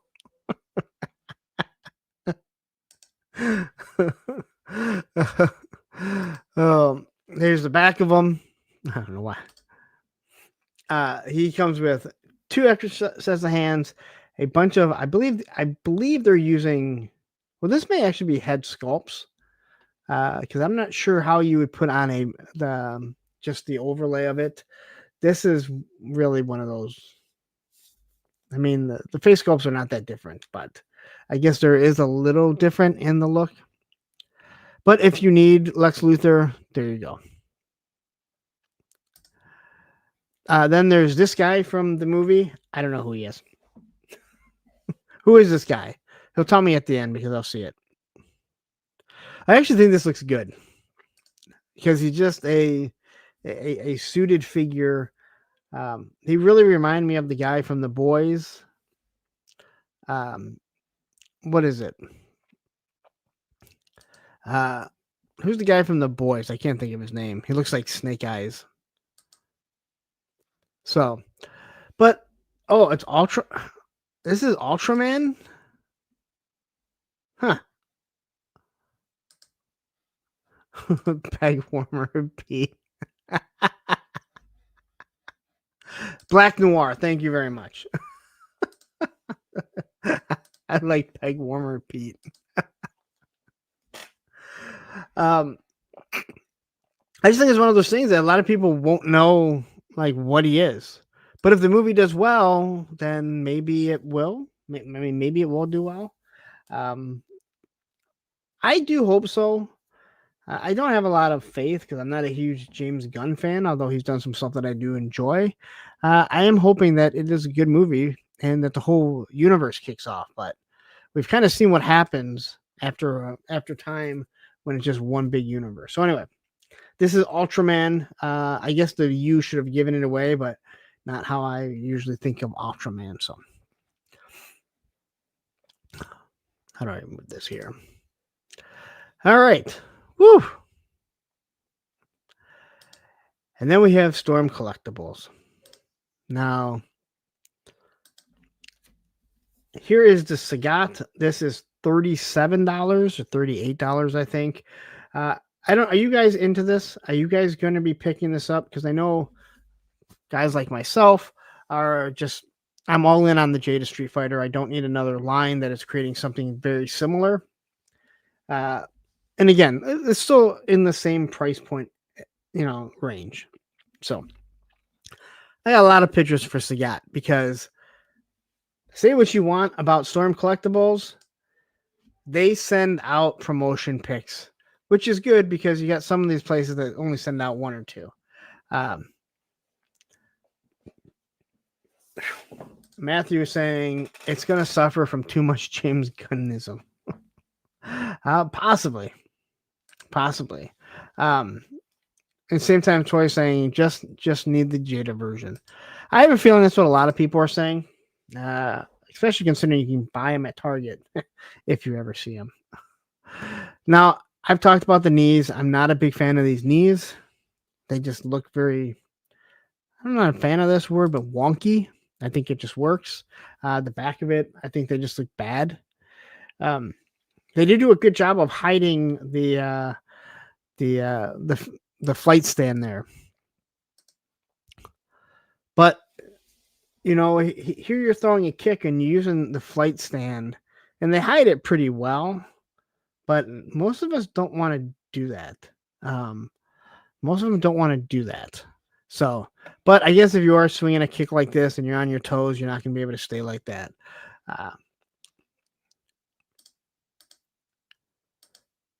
Here he is kind of puffing out his chest. He is a big boy. Hey, Tony, here's some shorts for you that you needed. If you can get them. Here he is when he's having a heart attack. Why is he grabbing his heart? There must be a reason. Someone tell me why he's actually grabbing his heart. Darth Berkey, there are they do have toys at Target. Just not the ones you want.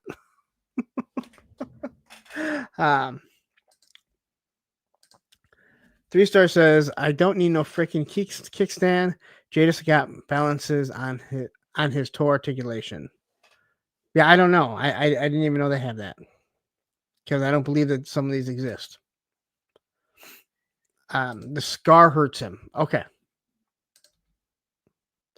And that's the end. Because actually, what was really weird about this, really weird, is that there was a whole bunch of pictures that I got, but for some odd reason, when I went to import them onto PowerPoint, not all of them showed up. All right, it's a scar from Ryu. All right.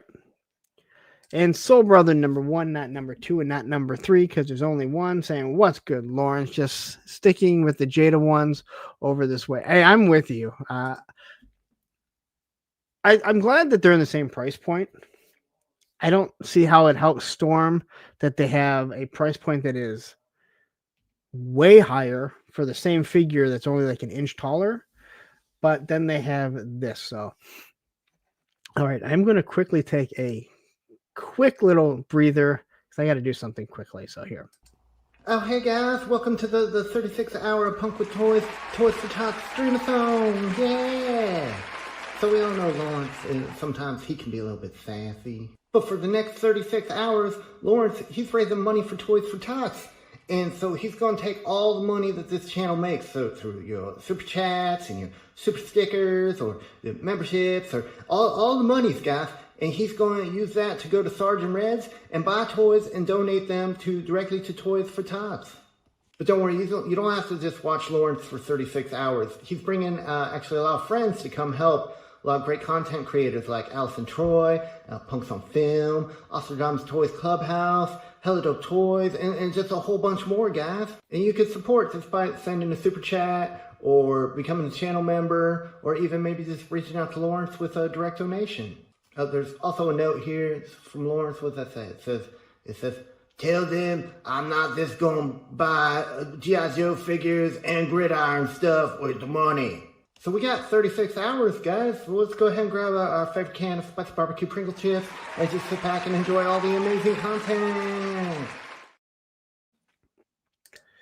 Tony, I'm just gonna say your hate for Mossman is probably gonna lead to a funny skit eventually. Just so you know.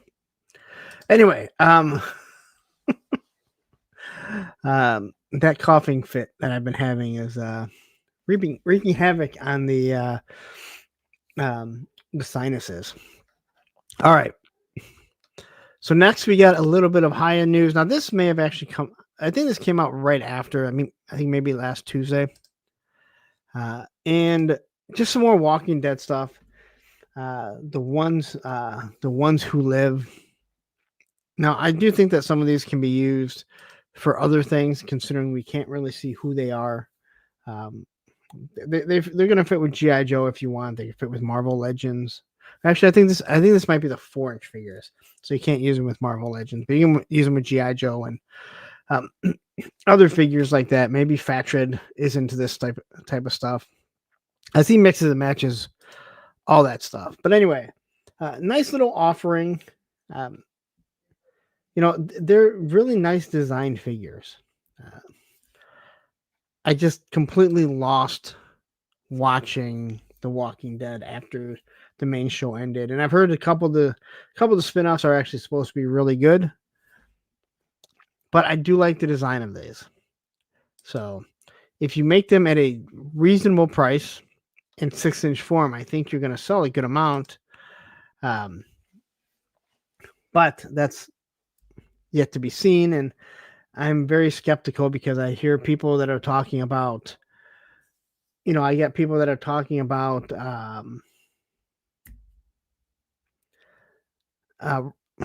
Rambo and how much they love Rambo. Jerk and Gaines both talk about that.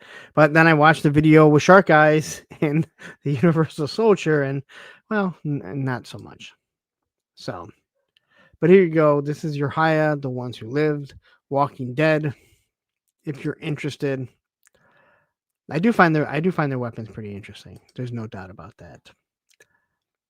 And they're 4 inches, like I said. These are 1/18 scale. See, some of their 1/18, they look so similar to their 6-inch figures that you kind of lose track of it. So I should write this stuff down, but you guys don't tune in for that type of stuff. 610 Daddy jumping in here saying, "What's up, ladies and gentlemen? Smash that like button and subscribe." Yes, please subscribe. If you're listening, you're not subscribed, I just want to say right now we are 11 away from hitting 7,000. It has taken a long time. So anyway, there you go. You can see everything that comes with a pistol, a couple hands. You get this really interesting stand. I do like what they do with their stands, even though I'm not a stand person. I would love to have some Hexa stands, but unfortunately, I don't think that I'm ever going to get Hexa stands, but maybe I'll be wrong. So there you go. That is The Ones Who Live. This is going to be a short episode, guys, just so you know, because I only have one more set of slides. So this was actually pretty interesting. I had no idea that this was happening. Not that I know everything, but Fatred says, yeah, 1/18 modern figs have hella articulation. They do, but sometimes those smaller figures, a lot of that articulation, it's better not to have it because they don't stay together nearly as well. They don't hold together. Not like a 1/12 scale. I know some people may disagree and argue with me about that, but I think some people would actually agree with it. But I'm glad that they do, because I do like some of them that have that. So Matthew Matson says the Universal Soldiers figures were all trash. They're so hit and miss that is just won't with Haya. I think he said I just won't with Haya.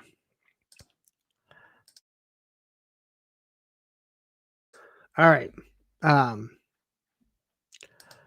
It says you got a bad joy toy. A few people did. A Beardy McBeardison jumping in here saying, "Hey everyone, I'm late. Did I miss any of the ramblings?" Yeah, you did. Nothing crazy though, so don't worry about that. So Boss Fight Studios. Now, I didn't see this coming. I didn't even know that Chris McLeod from the Full Force was like a full-time employee at Boss Fight Studios, but it seems like he is.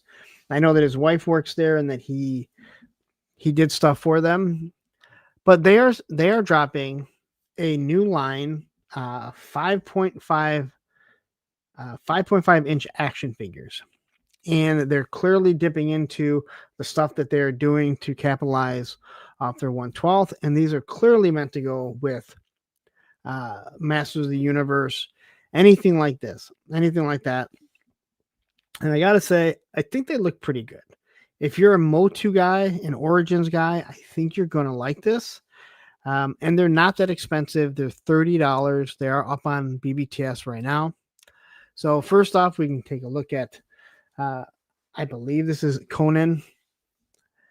And even his sword looks very similar to Motu. But I think everything on this, it looks really good. And I'll be interested to see if they actually, I'd be interested to find out. I guess not see, because I'm not going to be buying any. If you can swap the arms, because they look like they are. They just have to get the right peg sizes, because those arms just kind of pop in and out really easily. You can see that the elbows aren't going to hit a full 90 degree, the same as Motu Origins. Same with the knees. But even the waist and everything look very similar to what the Motus are. Matthew says, don't want to pay $30 for low articulation figures. I get it, but if you're into Origins and you want other figures to go with it, it's the same as, it was the same as when Classified was coming out and people were buying Valiverse because they wanted background characters. So when it all of a sudden we all start like hate paying for fucking action figures, like good Lord, the shit we fucking spend on fucking figures is crazy. And all of a sudden it's like, oh, that one's too expensive. Whatever. So anyway, he's got a shield and he's got a sword. And Boss Fight, everything that I've had from Boss Fight is, I think it's pretty good quality for the most part. So, yeah, Origins are. But again, this goes back to the whole, smaller company thing, right? And actually, Origins, I think now they may have popped up a little bit past 20. Anyway. So he's got his nice little sheath right over there. Matthew, is this sheath on the right side? Is this the proper side for it? I just want to make sure. But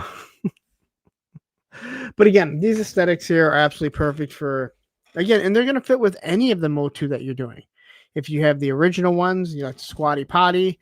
If you're going with the first Origins, if you go with the cartoon collection, I think it's going to be awesome. Frank Dumano is jumping in here. And Ed is saying, Punk, don't argue with Matthew. His opinion should always be taken as fact. You know better. You know what? This is why I have different moderators. One to keep me in place. And look, it is the proper side. Because no one has ever been left-handed that has wielded a sword.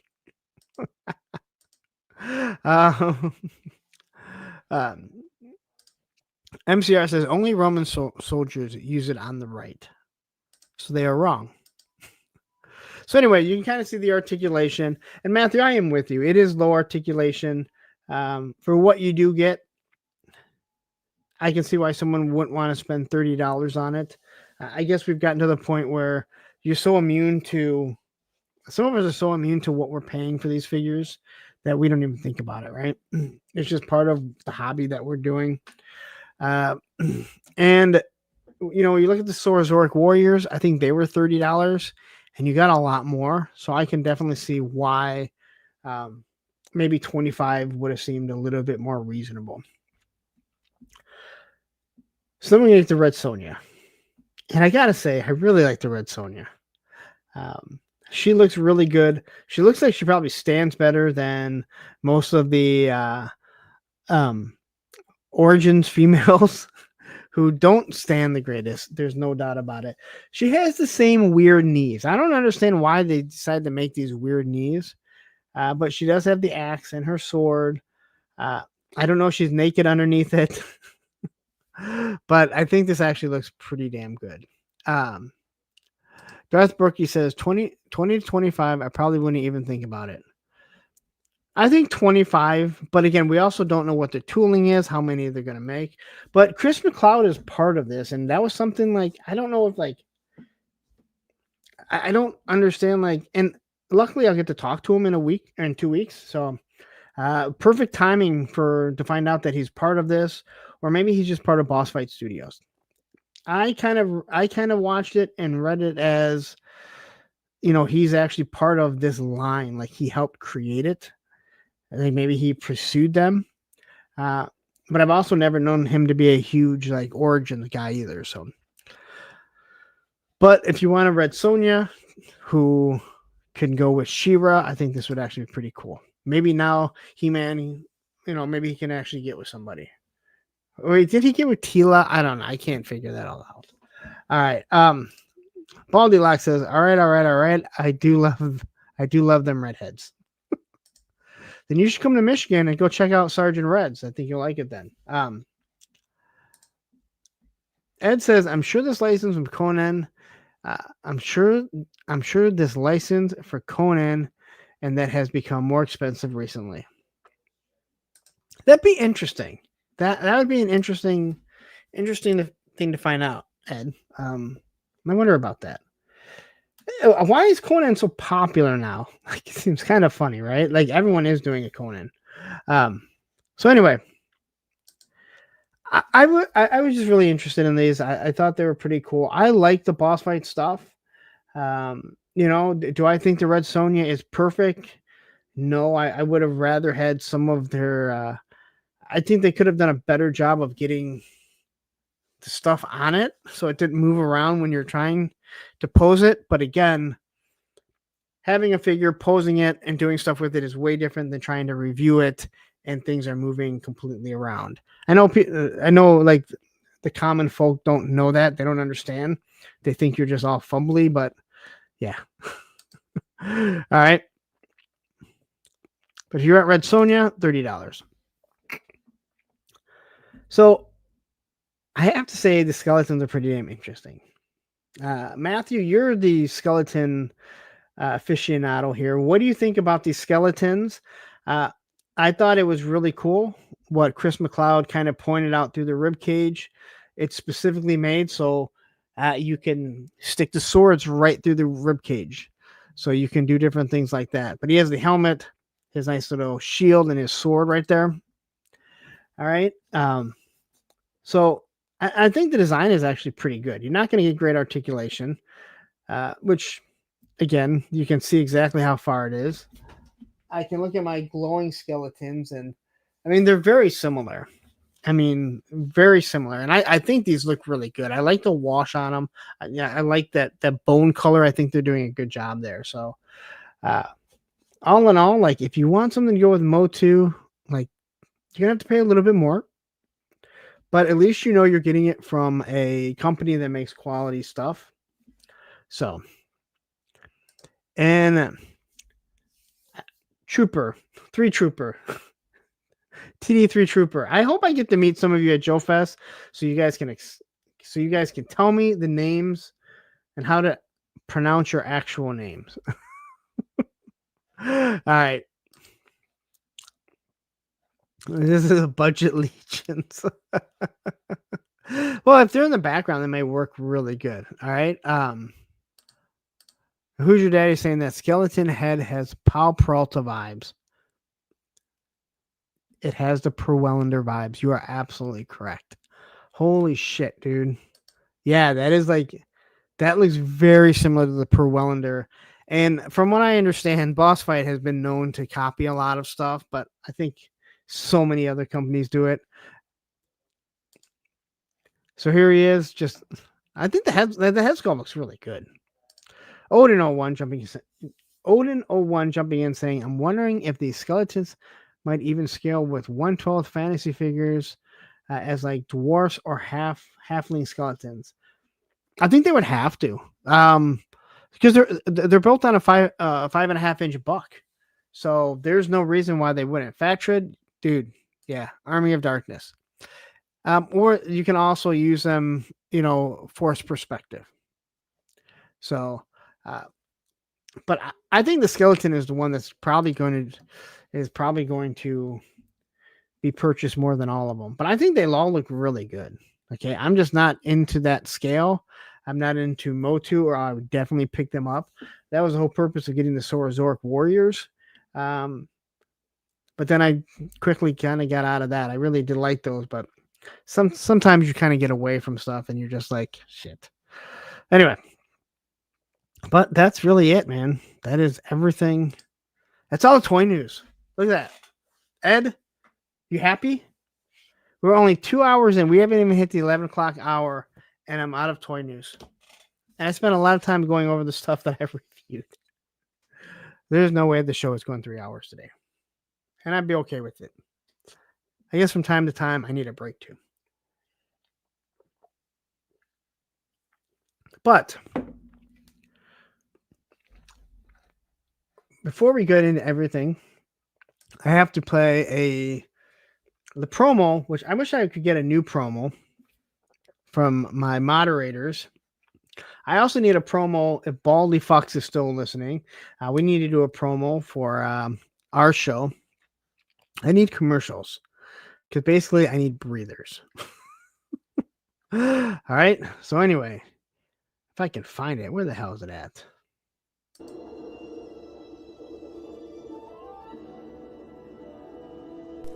Idiots! Incompetent buffoons! What is it now, Commander? Consummate morons, incapable of coherent thought! Are you watching that show again? Yes. Why didn't you just watch Pop Blender and Matthew's discussions, news, reviews before the show came out? Whether you agree or disagree, the perspectives provide enough context to know if the show or movie is worth your time or not. Yes, I know. I will not miss another Tuesday at 10 p.m. Eastern, 9 Central on Pop Blender's channel. Be more than once a man by watching Pop Blender and Matthew talk about pop culture, news, discussions, and reviews on Tuesday nights, 10 p.m. Eastern, 9 p.m. Central. And now you know. Televiper, be sure to hit like, share, and subscribe so we do not miss another episode, and hit that bell notification. All right. So, as I try and get to some of these here, over the weekend, you may have noticed that I had a few videos go out. One did extremely well. That would be the Maximum Hulk. Did you hear the L, guys? I don't want people to say that I'm calling it Hawk. The Hulk. I also got the 3 retro troopers in. Oh, I'm sorry, the 3 retro figures. I don't get too much complaining on that. And that's because I'm in the G.I. Joe algorithm. I won't lie to you guys. I think we all know that for the most part, I'm one of the bigger G.I. Joe toy tubers. So I don't hear too much on that. The Maximum Hulk, well, that's a whole nother story. But it doesn't mean that I don't get some really douchebag comments on the G.I. Joe. Now, I'm a big boy and I can handle anything, right? I can handle all this stuff. I just don't understand why people do it. I don't understand why someone wastes their time watching someone they don't like. Now, I understand if the bicep was such an issue, okay, you're watching the video, you're realizing you didn't turn the bicep how you want it to be. Okay, I understand that. But after a while, you should be able to read. Hi, it's me, saw it right away and was like, oh, Larry, the bicep. I haven't even watched the video yet. But before that, I had dropped 2 other videos. Now, everyone that is probably watching doesn't have a problem with my reviews. I do them in a long form content, right? I take my time. I go through everything. I show off articulation because guess what? There are new people coming into it. I compared them to the O-rings because I have almost every single one of the O-rings that I've done. And if I know a figure is coming out, I try and get the O-ring so I can have it to compare it to it. It kind of gives me a reason to buy something old that I need, right? And then I compare it to the original. I do it in one take. I take my time. Believe it or not, it helps with the algorithm. Longer form videos probably pay a little bit more. But if you guys want to see a short video, you go watch B's Battleground. Bobby B, my buddy, right? He does wonderful stuff, right? You want to see someone who's going to articulate it perfectly, right? You're going to have it in an amazing pose. You go watch D Amazing, right? He doesn't spend a lot of time. He shows you the poses. He has them in perfect poses. You want someone with a nice, smooth voice that has great, what the hell? I'm like freezing up. You want someone that has, some great posing, a smooth voice. Go watch Articulated Ninja, right? Maybe you like all of us, or you don't like me and you like them, or you don't like Ninja and you like the rest. It doesn't fucking matter. If you don't like someone, you just move on. And sometimes you don't know. But let's be honest, when we get into G.I. Joe, I think for the most part, people know who I am. So first, we're going to kind of just talk about it. I don't understand why anyone wastes their fucking time, right? I don't understand with the thumbs down. All you're doing with the thumbs down is showing that, well, there's interaction. I believe the Maximum Hulk now probably has the most thumbs down of anything that I have. And that's fine. I read some of these comments and you hear some of them and you kind of laugh and you go, well, thanks a lot. But I'll look at my 7,000 subs that I didn't buy a single one of them, unlike a lot of people. And that's fine if you did. And I'll look at the views that I'm getting and the comments that I'm getting and know that for the most part, most people are interested in what I have to say.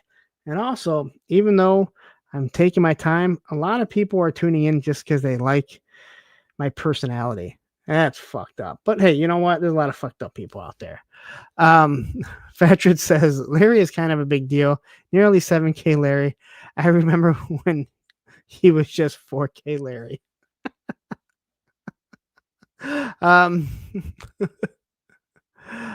Look what I didn't say. If people skip the sections of a vid they don't care about anyways. You would think so, because I can look at how long people have watched it. But anyway, I don't know what makes people want to do stuff like this, but that's fine. It makes for good content. So we're going to add this here. And there's one that I really want to address, and that is George. Now, George left 2 comments. He was so mad at me. And his first one is, can't stand his tripping on his own words and stuttering his way through these videos. Why the fuck are you watching them? You use videos in plural. East Bay Punks Forever, New York Hardcore. That's what NYHC stands for. Debo, I hope you're still here because you're going to laugh at this one. So he says he can't stand me tripping through my own words and stuttering through these videos. Well, why the fuck are you watching them? Okay. So if I come down here, he made another comment. Now, this may have been the first comment. I don't know. It's the same figure, same accessories, just repainted. The end. 30-minute review. Punk. Oh, please. He's probably a big Henry Rollins fanboy and thinks ARI were punk. Now, first, I think he means DRI, Dirty Rotten Imbeciles. Not a fan of DRI. I don't know who ARI is. If someone is a fucking punk guy, please tell me who ARI is. I don't know who they are. Henry Rollins is Henry Rollins. I'm not a big fan of Henry Rollins, but he is pretty iconic. But I do find it funny because as he mentions this, and he goes up to East Bay Punks Forever, New York Hardcore, and he references watching my videos, yet he must not realize that the opening song of all my reviews is G.I. Joe Head Stomp by Sick of It All, who is the premier hardcore band. End of story. They are the number one hardcore band. They have been for 30 years. But here he wants to insult me, which is funny because that's like the most punk thing to do is insult somebody. So, George, thank you with your no videos that you've ever done. I will take everything that you said, especially because of the way you approached me. I'll take it to heart and listen to what you have to say. Andrew Taylor says, isn't Henry Rollins a trashy author from the 60s and 70s, or am I just old? You're old. Henry Rollins is the lead singer of, he was Black Flag, the Rollins band. You've seen him in a lot of stuff. I'm not a Rollins fan of music. Rollins, the person, fuck. I would fucking take that guy every day on my fucking side.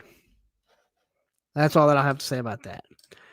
Into Mystery says SOIA, which is Sick of It All. Greatest band ever. My favorite band. But hey, you know what? You got to insult me. I love that. So that guy really didn't like me, yet he spent the time to make a comment. 2 comments, right? So I also have comments like this, which make me kind of laugh here. And that is this Joseph Colton. Now, I don't know if he was trying to be rude, but he was like, how come you have him already while those who pre-ordered him didn't? Well, first off, I did pre-order him from 3 different places. Sometimes I luck out. Sometimes I don't. As a matter of fact, I have 2 rock and rolls and 2 Mindbenders because I couldn't cancel them. I did want an extra Mindbender so I can work on figure out how I'm going to do a Dr. Mindslaughter. But I kind of took this as why do you have him and I don't? Which I didn't understand. Like, look at all the reviews that I've done. Watch my stuff. I kind of explain how I get stuff, what I do. I take the gamble, and sometimes it pays off, and sometimes I get fucked with 2 or 3 figures. Not a huge fan of when that happens, but it's kind of the chance you take. So anyway, look what Andy says. Why should a viewer have their own channel to have valid viewer point opinions? They don't. But if you're going to be a dick like that, you should probably have some substance behind it, is what I'm saying. I have no problem with constructive criticism.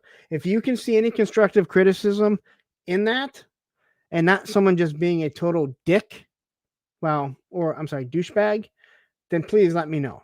That's all that I'm saying. All right. I have no problems with, I ask people to let me know, like, if there's something like that. That's my thing. Right. So if you don't have anything, you pretty much just, and again, I'm one of those people. Hey, I didn't play football, but I can criticize. But it's also how you decide that you want to criticize people. Viper Scout jumping in here saying The Chase was a fun, dumb movie, though Sheen hated working with Christy Swanson. Yeah. That Charlie Sheen, I think most people said hating him.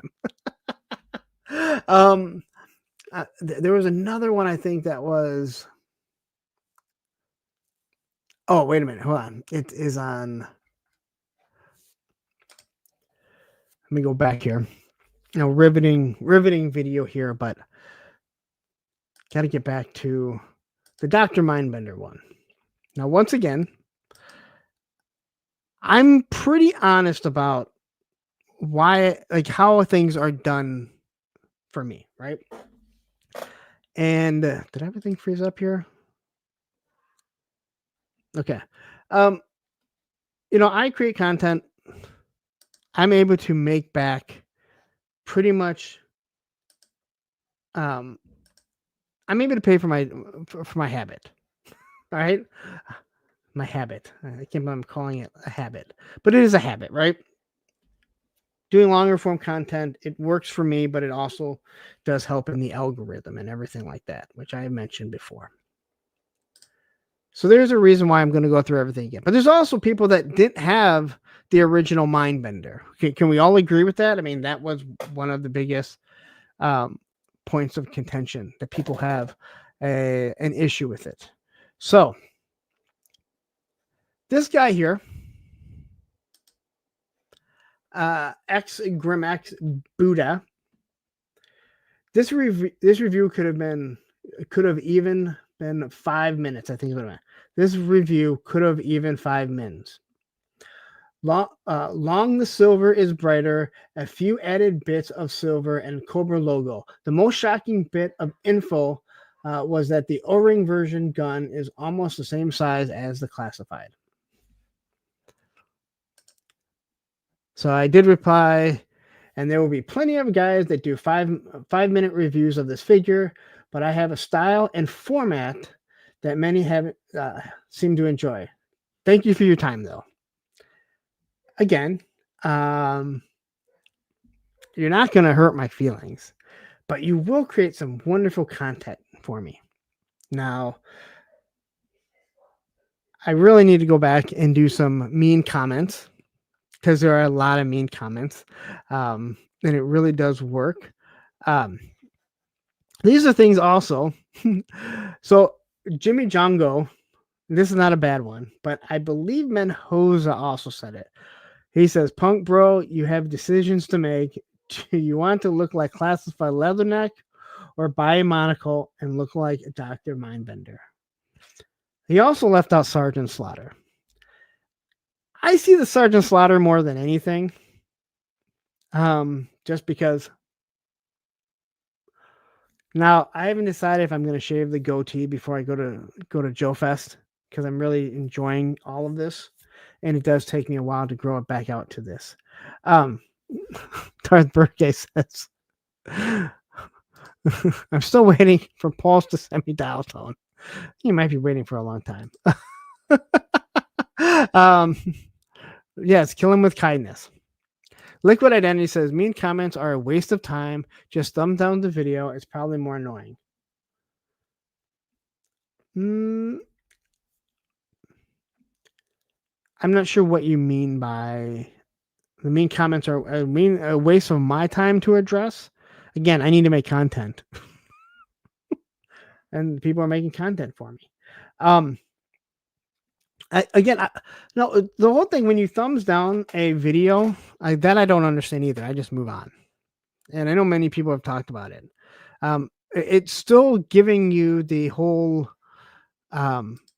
it's still pointing out to the algorithm all the different, that someone is watching it. I don't think it's really hurting anyone. So I really don't care. I just find it kind of amusing that you would waste your time.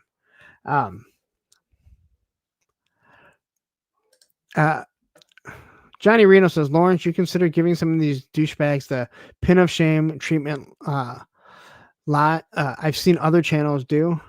I'm not really sure what you mean. I'm not really sure what you mean by pinning it. I just laugh because you've spent time paying me, just so you know, because it's, I monetize, so I get paid for watching it. I've got paid for you watching me. Matthew Matthews says, "What's so funny is commenting boosts the algorithm. Upvote and downvote add the same. Keep watching haters and commenting." Exactly. Look what Adam says. "Please don't pin moron comments to the top where I've seen them though." No, let's see. Yeah, I would not pin like bad comments, because that doesn't make any sense. What you're really supposed to do is comment on your own, pin it with a link to another video of yours. I don't do that as often as I should. So, Viper Scout says, "I suck at upvoting and commenting on videos. I usually am doing other things while I watch them." Dude, I'm with you. Like, I'm with you 100%. I do the same thing. I can't tell you how many times I forget to I forget to like something and then I have to go back and it kind of sucks. It says if these guys aren't happy with their content when they comment, they should just go somewhere with content they like. That's it. Thank you. See, I'm with you. But either way, it makes for fun. So we're just going to scroll through some of these comments because, well, if you don't know, I had the bicep turned wrong. All right. So we have the first comment here that you see. That misturned bicep was driving me crazy. And I have no problem reading comments because if you leave them for everyone to read, you shouldn't have a problem with me reading them out loud. Robert yells at me, turn the right bicep. He put exclamation marks. The right bicep not straightened out is bothering me. And then we have Ulrich here who says, thanks for showing the butterfly joints. Felt like the other two reviewers didn't know how to properly get them in the full range of motion. Now I'm not sure what that was about. I did ask him. I did ask him who he was talking about. And he said, just go watch a couple and you'll see.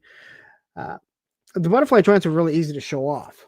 Now, clearly there was an issue of why I wasn't able to fully clap. So, and then we have like John here. Good review, but I felt like you turned the Hulk's left forearm more than the elbow joint face more inward. The hands would have gotten closer. Again, I didn't have a problem getting the hands to close. I just didn't get them to stay there. So, anyway, and Shark Guy says the same thing. Interesting. You had issues standing him. I still have an issue standing him. I really got to work. I still got to work on it because he has weak ankles. But he had the same issue with the thunderclap. This one here I found funny. Coach Scooby, congrats on having one of the earliest reviews of Maximum Hulk. If I may suggest, work on learn the anatomy of action figures where the biceps are supposed to be when doing arm motions, the center of gravity when trying to hit a running pose too. With that said, I appreciate your review and I'm looking forward to mine shipping soon.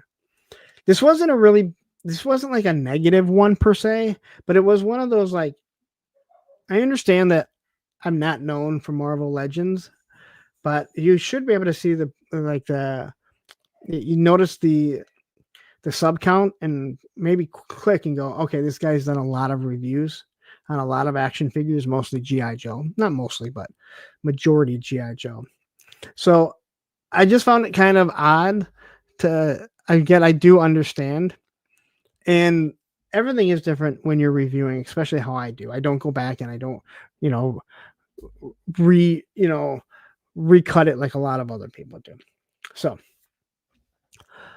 let's see. Doc Eon's jumping in here. I can never do any toy channel. The pressure of buying all these figures you might not even like and pre-ordering from everywhere. More power to you. It's not easy all the time. It is not easy all the time. I will give you that. With that said,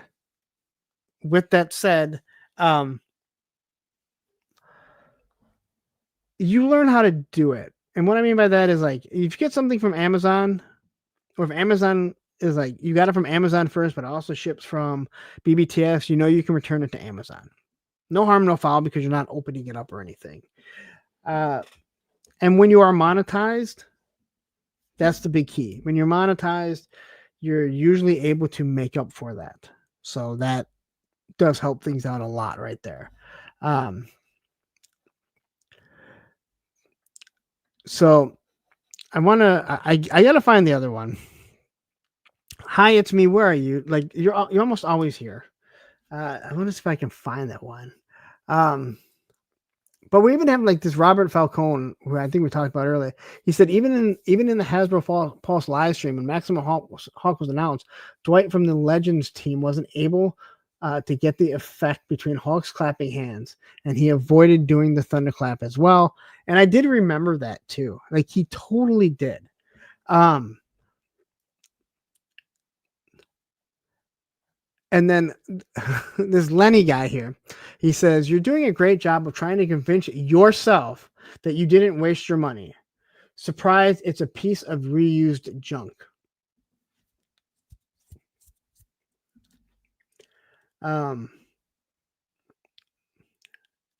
After everything, I've only paid $5 as of right now for him. All right. I don't try and convince myself of anything. I will reiterate what I've said from day one, and what people tend to like is that I just review the figure for what it is. If it's good, it's good. If it's bad, it's bad. I point out things that I may or may not like. If you don't like them, your experience may be different than mine. But it is really funny. I don't have to convince myself. Did I try and convince myself that Savage Crucibles was a fucking awesome figure, but I couldn't get him to stand? I didn't. Or that even though everyone told me I had the wings wrong on the Falcon, Marvel Legends, nope, I did not. I said the thing was a piece of trash, but once I got a new one and returned the other one, I didn't have an issue with it. I have no problem. I don't understand where that came from. But people that may not watch the channel, they think because you're not yelling and screaming, telling how awful it is and being super negative, they obviously feel like, well, you're just a fucking shill. You can be completely objective. So I find that kind of odd. Let's see here. Now I did. Action figure magic again. I'm not sure I agree. He said, "Don't be afraid to return toys. Spider-Man is great. How we went from him to this, yikes! Fun video though. NECA using diapers. Maybe I'm Baby Sinclair." And again, I kind of talked about the NECA thing. I don't know if I fully agree with returning figures after they've been opened, but I guess if you open up a figure and you put everything back in, it doesn't, no harm, no foul, because in my opinion, they're meant to be opened anyway. So, and I guess we got to get this really quick if I can find it. Here comes the money. Here we go. Money talk. Here comes the money.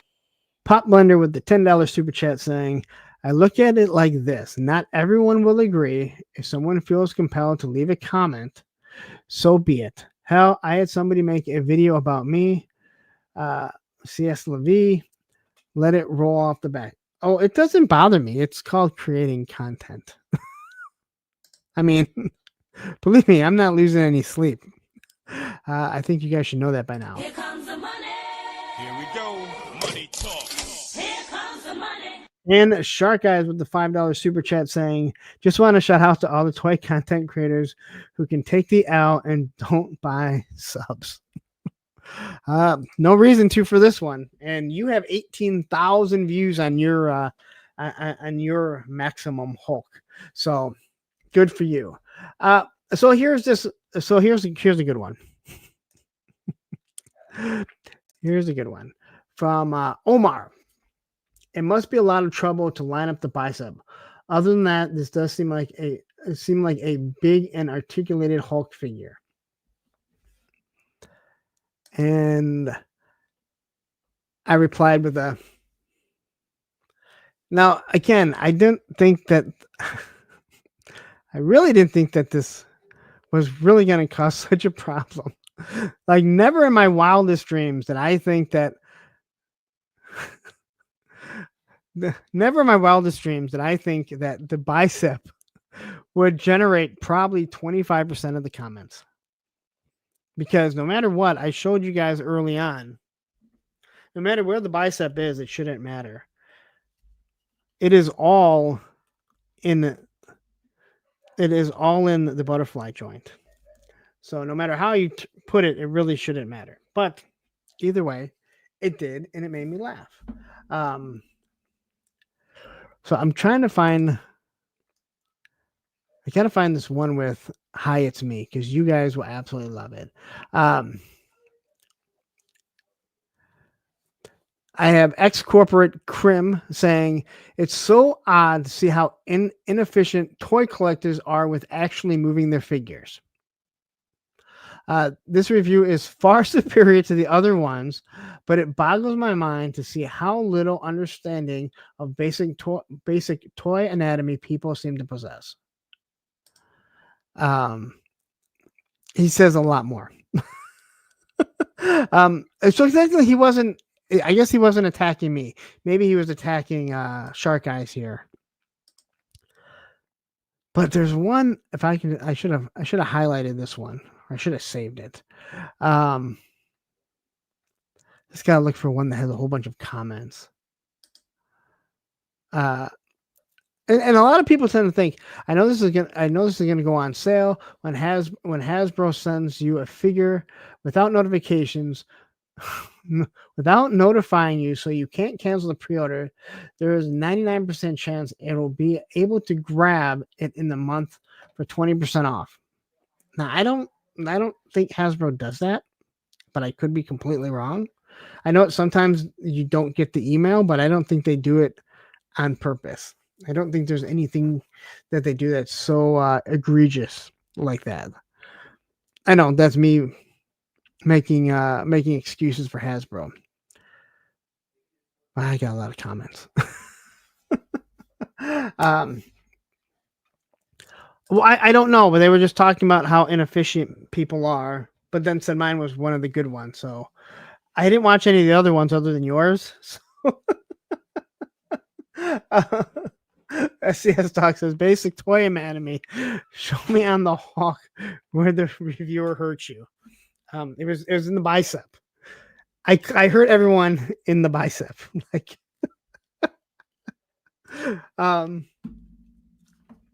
I do, like, seriously, like, go read these comments, guys, because I think some of them you'll get a complete kick out of this. I think I found it here. Where is it? Nope, not that one. Where the fuck is it? Damn it. I know this is riveting video, guys, but I don't have anything to talk about. What else are you guys going to do on a Monday night? Todd C jumping in here saying, double jerk hands. I don't need to double jerk it. Oh, man. Someone go find it. Go find the Hi, it's me. Oh, I found it. Okay. I'm going to read this the best that I can. So Phantom 117 says, that was a rough watch. 10 to 15 minutes longer than it needed to be. Mandarin discussion and that laugh. I'm glad you think your own jokes are funny, but that laugh about nothing was as grating as it gets. Now, I did send this to our guys in our chat because Baldy laughs at everything that he fucking does. He thinks it's hilarious. And we have Brian that says, why are you so pressed over a toy? Which Farton responded, I couldn't care less about the toy. I commented on the review. Hi, it's me. I wish you were fucking here. Hi, it's me responds, do you do reviews of reviews?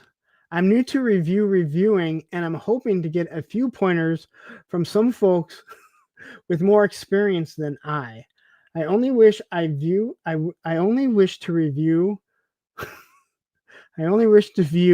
reviews of reviews. Like you, I am concerned with what is being reviewed. I seek your blessing to view your reviews of reviews in my own reviews. You wouldn't think of bothering the viewers of your reviews by reviewing your reviews in your comments. Okay? I also agree that reviewers are no laughing matter, especially reviewing a toy, but I digress. While I enjoyed your review, there are maybe maybe 2 to 3 words and punctuations which are unclear to me. The quotes on jokes make me unclear if the reviewer thought they made a non-joke joke or if the jokes were clearly jokes. I'm sorry, jokey jokes. But the reviewer thought they were not funny. Where there were some jokes that where there were some jokes that you enjoyed the reviewer enjoying with a laugh, but then a laugh was that was unrelated to the jokes or non-joke jokes. That was a laugh too much for you. I will note that you are trying to understand the review solely based on your reviews as it should be, as I'm only concerned with reviews and the reviews of those reviews, never the subject of the review. Thank you for your service and your tirade. Oh, I'm sorry, is that your trade? Those of us who are about to review reviewers of reviews salute you. And he responded, well, that was quite a mouthful of dialogue, but your point is taken. I apologize for the harshness of my words. It was unkind. I apologize to everyone that had to listen to me try and read through that. But yeah, that was awesome. So, hi, it's me. If you're watching this on a replay, thank you. You made me laugh extremely hard with that because as I read through this stuff, I have to laugh. And yes, I know trying to read this isn't the easiest. I'm not the greatest reader when it comes to this. I think you guys all know that. That was the actual last comment. I guess it would have been easier to find it that way. So go read some of these. I think that you'll get a kick out of it. Rachel, who are you calling Sicilian? Me? I think I'm kind of. But anyway, this was very interesting to watch these comments. And I understand a lot of people, they may not know who I am due to it being Marvel Legends, and it did blow up and it went crazy. Tony, you're actually really good when you read out loud. Like, I've just never been a strong reader. I can read what it's saying, but getting it to here to there is something completely different. But that's why you guys are tuning in. That's what you're here for, right? I've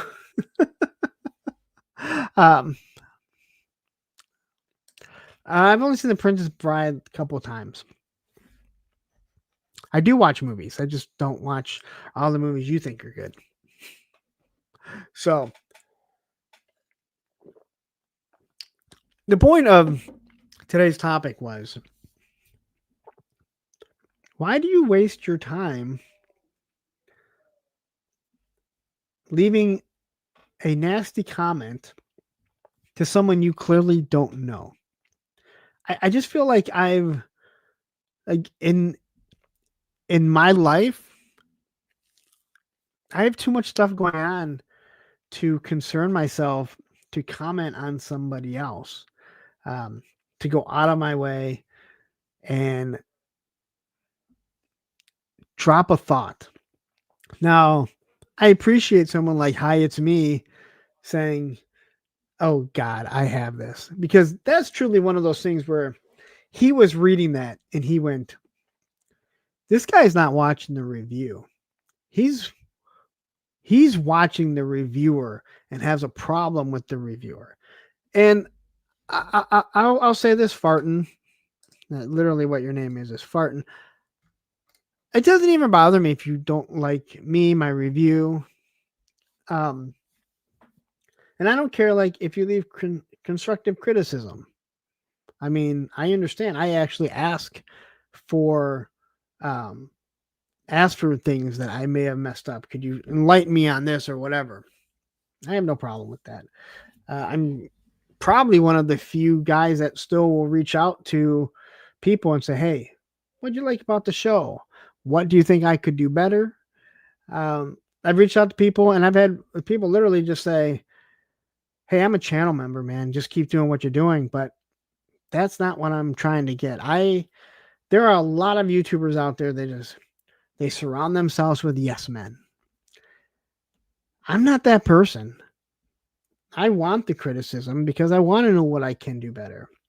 I'm never going to get better at reading. All right? Like you can either read well or you can. You can get better, but reading like this, it's difficult. To know that I'm not a good reader, but I still go ahead and do it just shows you that there's very little that is going to there's very little that is going to embarrass me. All right. Now I know a lot of people may be like, well, maybe you should be, but it's one of those weird things. So I appreciate the people that leave comments that are constructive. I appreciate the comments that are like, "Hey, you're doing a fucking great job," or "Hey, awesome." I enjoy that too. Sometimes I don't know what to say to someone who says something like that because I need to leave it there for a minute because I got to decide if I want to address it in a video. Because once you comment on it, I have to comment on things because it pushes it out of the YouTube app so I can see what the next comments are. But again, I'm still that person that reaches out to newer fans that are finding the channel. God, I can't believe I called people fans. Newer people that have found the channel that enjoy it. And I ask them, "Hey, what do you like? What don't you like?" Because there's always something. I can always do something better. Everyone can always do something better. And I never want to be that person that thinks that I have this down perfect and I can never do any better because I'm the best. You don't get better that way. Liquid Energy says, YouTube creators are strangers in my life. I have no issues leaving snarky remarks when I'm being a douchebag, and don't plan to return. And I would assume that a lot of people, like what I just read, feel the exact same way that you do. And that's fine. Like I said, it doesn't bother me. There is nothing that anyone can leave on here that's not a threat to me or my family that is going to bother me. Because they have no purpose in my life. I just wonder what goes through someone's head when they're like, "You know what I need to do? I need to make a fucking awful comment and waste my time." Like, I've already wasted my time watching someone I don't like. Now I'm going to spend more time. There was a comment left on the Valiverse Duster. I mean the Swiffer. And he talked about 3 major points that I talked about. And then it was brought up to me. There is no way he only watched that video once. And if I remember correctly, that was like a 40-minute video.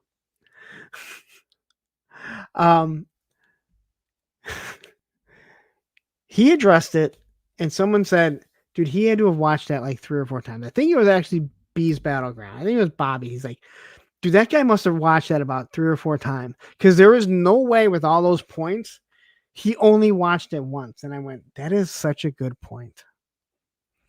I just, like, again, if I watch something and I realize, like, hey, I never want to watch this guy again, I'm probably just going to move on. Doesn't mean I've never made a snarky comment. I'm sure I have. Actually, I know I have. But as I go on and on in my life, and approach 50, I'm like, why? I've already wasted time watching someone. Now, to leave something constructive, then I have no problem with it. I appreciate that. I like to leave comments on some of the smaller channels, some of the smaller people that don't know who I am, or they may know who I am, I don't know, but that I don't have a rapport with, and be like, hey, you know what? Great video. Keep up the good work. I've made friends that way. That's how Aaron the Twin Hands found me. But we've actually found a lot of people like that. So now look what Danny says. Yes, shit posting is quite cathartic. Don't take it away from us, douchebag. You know, and maybe you're gonna say, you know what? I just enjoy going and finding people I don't like, or finding the people that do shitty content, and I just enjoy it. It's my fun. That goes back to, I was very mean in high school. You know when they say, like, dude, the only reason why people make fun of you is because they're intimidated by you or they're jealous of you. It's not always true. Sometimes you do it just because it's fucking fun. You're not jealous of the person. You're not intimidated by them. There's nothing they have. You're just mean. I've been mean in my life. So when people would say that, I'd go, you know what? That's bullshit, because I used to do stuff like that, and it wasn't because I was jealous. So again, I'm not going to sit there and say I've never done this, because I was that person at one time. I watch the stuff that Baldy does. When I see people trying to get Baldy going, and they're like, oh, don't worry, I'm going to come back and I'm going to get you.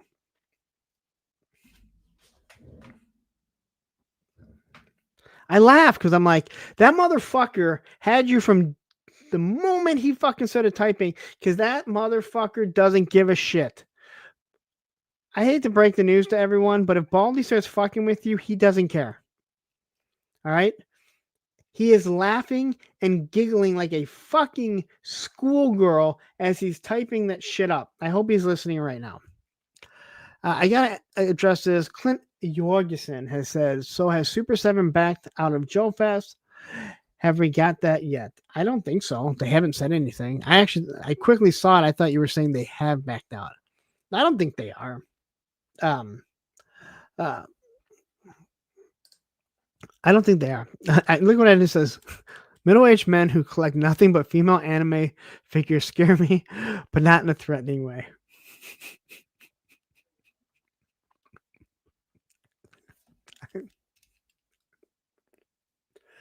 I'm not saying anything. And as Random says, I'm almost never mean except to Larry. I think that's the funniest thing. Like when people are leaving like these fucking comments, and you know some of them are like, they're doing it to be mean. Like, you may want to go back and watch some of the stuff that I've done. Very seldom is anything that somebody posts is worse than what you fuckers will post here. All right. It's probably not worse than the shit that I've done. Especially if you're friends with me on Facebook, which I stopped accepting friends unless if I've had some sort of relationship with you. So please don't send me a Facebook. Please don't send me a Facebook friend request, because if we haven't had a talk, good conversation, and I know who you are, I'm not accepting anymore.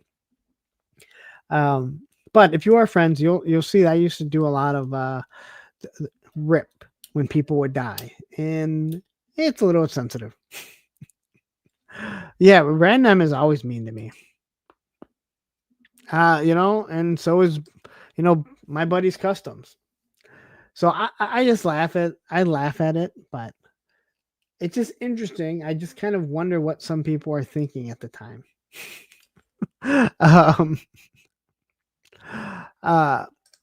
Todd C says Call of Duty lobby back in the 2000 is way worse than anything on YouTube. Well, I can't say that I ever played that. Again, like, it's not just here. I mean, you know, we've discussed it numerous times on the Hasbro. You know, when I see people saying, "Oh yeah, look at Hasbro," they turned off their comments. It that just tells you that they know that this is a piece of shit. No, they're turning off the comments because you get personal with the people that are on air. That's the reason why they turn off the comments. Not because you say, that Hulk, it's overpriced. Now, again, $60 figure.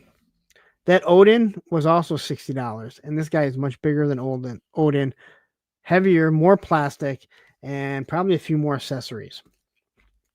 All right? That's not why they're turning off comments. They're turning off comments because some people refer to the Marvel guys as, the Asian twins. Now that one got squashed, right? We've heard what awful things people say about Emily. Yeah, I wonder why people turn it off. And we also see it in on Facebook, which is always my favorite one, when people will personally attack someone on Facebook about how they look, whether they're overweight or whatever. And on Facebook, you're like, motherfucker, I can see your profile picture. You're not the person that should be mentioning anyone being fat, overweight, how they look, because I can see your profile picture. And Benedict jumping in here saying, yeah, it's bad when you personally attack creators and not leave constructive comments on the product. Again,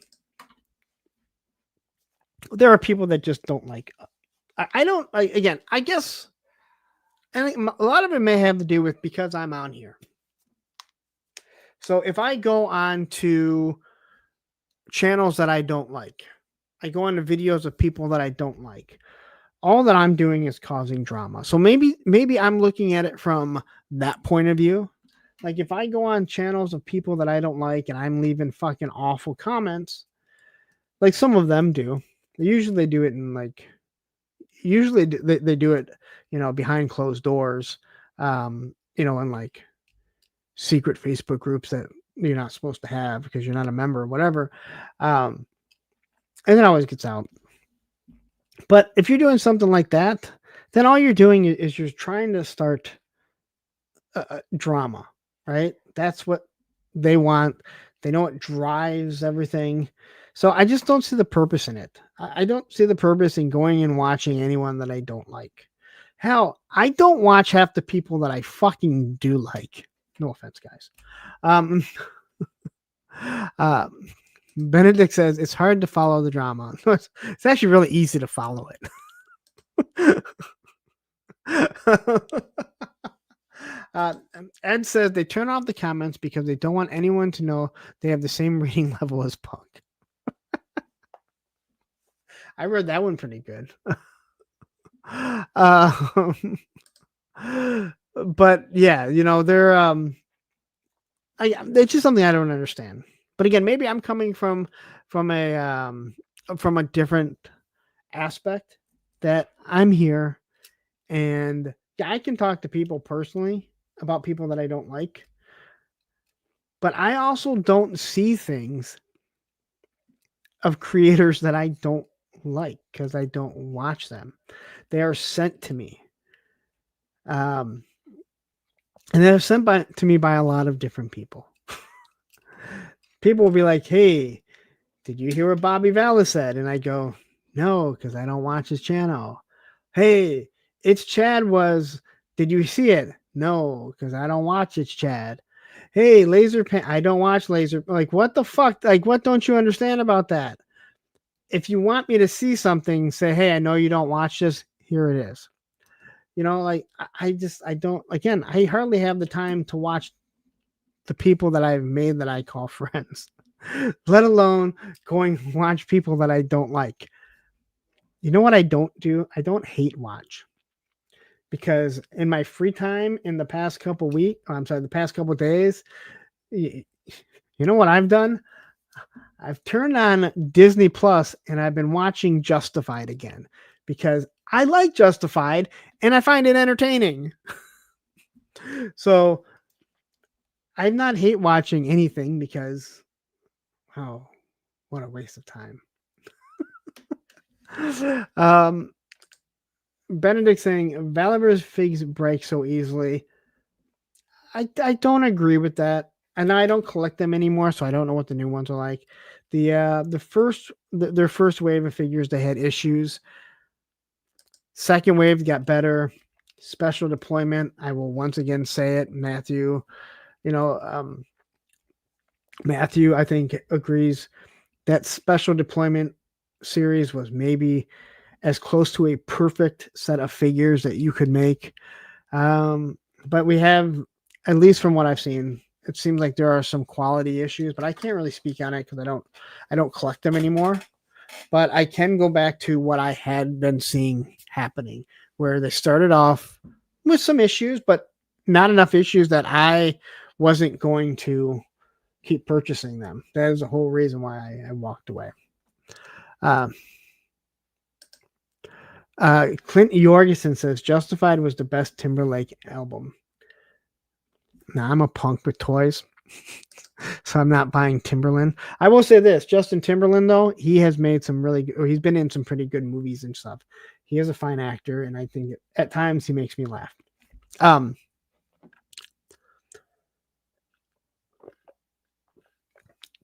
I know what Benedict says here. I'm glad I don't have Facebook. People will still send you stuff. The one thing you do have to understand is where I am at in this whole YouTube journey. Again, I won't sit here and bullshit anyone and act like, oh, I don't realize that I'm, kind of popular. Like I know where my popularity is. It's kind of like going back to when I was a skateboarder.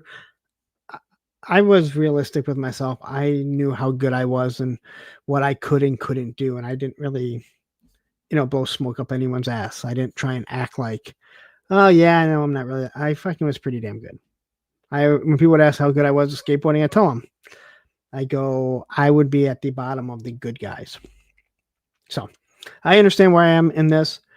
You get so many things that are sent to you. So you see things, you kind of have to see things because you are doing stuff. And at times you want to address things because of the type of stuff that I'm doing here.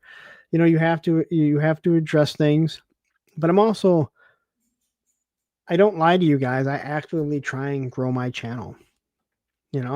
I look at ways to grow the channel, to give guys, maybe people will be like, hey, you want to grow the channel, learn how to fucking read a little better. Nah, I get it.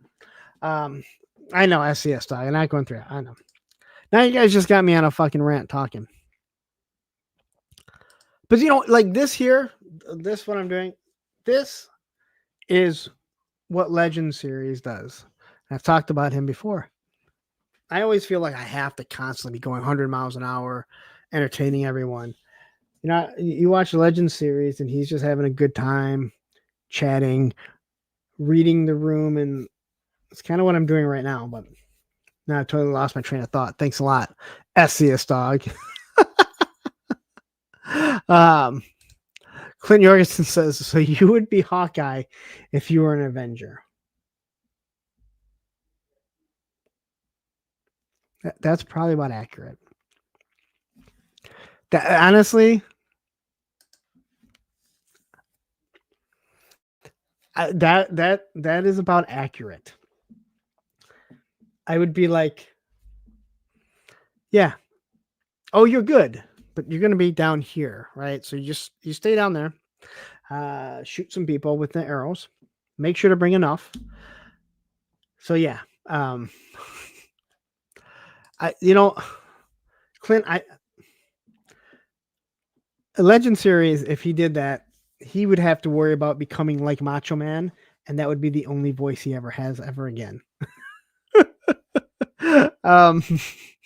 He has an amazing Macho Man. But yeah, Clint, thank you, because now I feel like I'm Hawkeye. I got to go get a purple shirt, and I can wear that on the stream every single episode. So I'm going to try not to get run over by John Deere. Is that what ran him over? Mendoza. That's okay. I would be a Shield agent number 47. Sometimes that's not the worst thing in the world. Was it a snowcat? Is that what it's called? I'm gonna try not to. Although if you haven't heard his interview where they ask him about why he didn't do a season 2 of Hawkeye, it's very interesting, and he talks about how they basically cut his pay in half, the contract, and he's like, not even the same one, like not even the same pay. They cut it in half, and he says something like, "I know I'm like half the man now, but."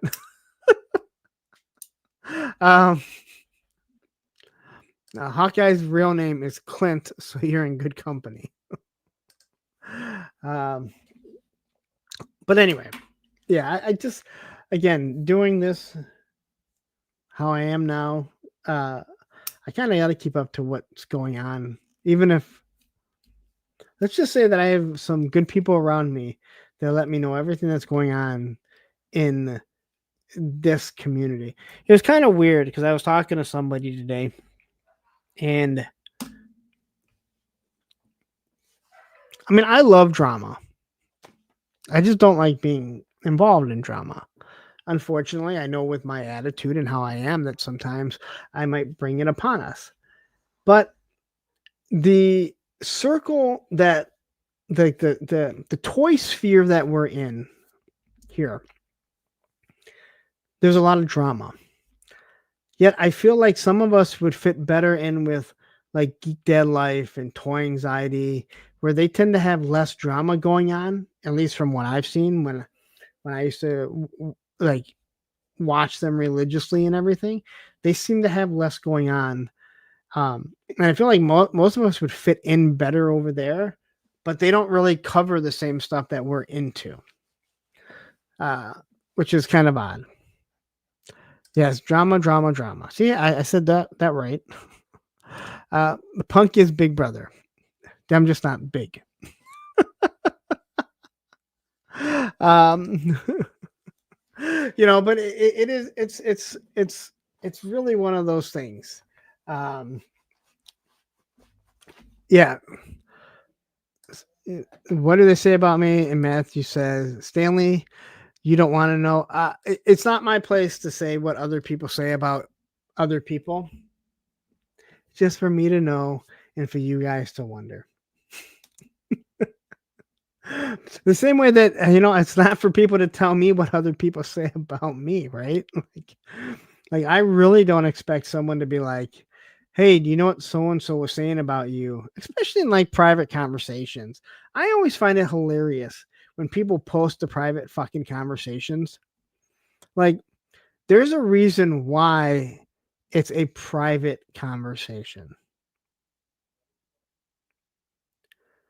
Now, I'm one of those people that I've said before, anything that you say in a private conversation, anything that you say in a members only stream, just know that anything that you say, that you better be willing to say it out in public if it comes out, because there's always people that are willing to screenshot that, screen capture, screen record something to show other people, to show that person. Because the truth is, even your best friends, there's things you don't like about them that you'll talk to other people about.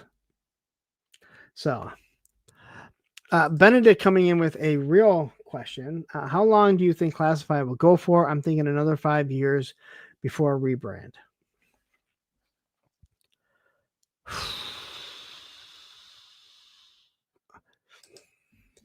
If they go another 5 years, you're looking at 10 years, right?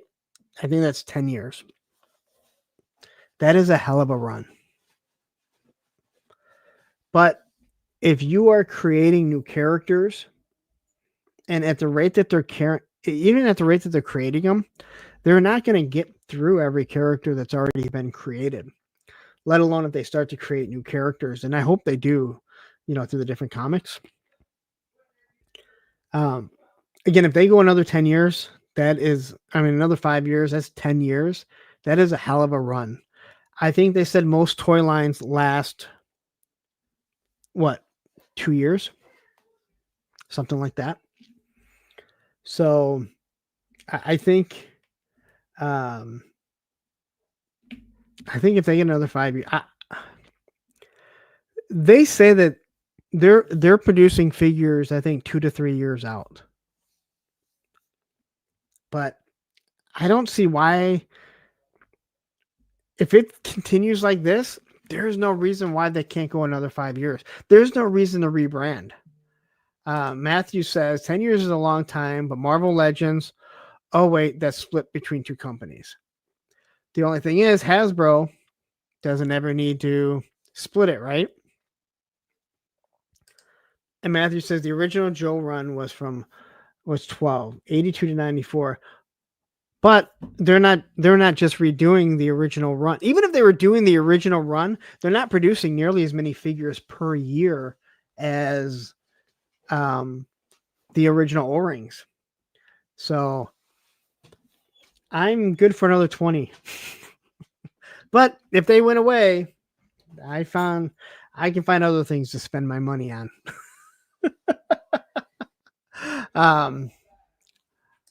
Liquid Identity says 2026 is already dipping into niche side characters. I don't see the line staying as strong with those offerings. So who do you think? And I mean that seriously, because I can't think of everyone, but what niche side characters are you thinking right now? Because you have to think they haven't got to Globulus and all of those. They haven't gotten to Iron Grenadier Destro. You start looking at even the Joes. I mean, you're still looking at just a huge assortment of figures. And then obviously all the Cobra army builders. Then you start looking at when they redo them again, because they're going to, they gave us another Duke. So I don't know, people like the figures.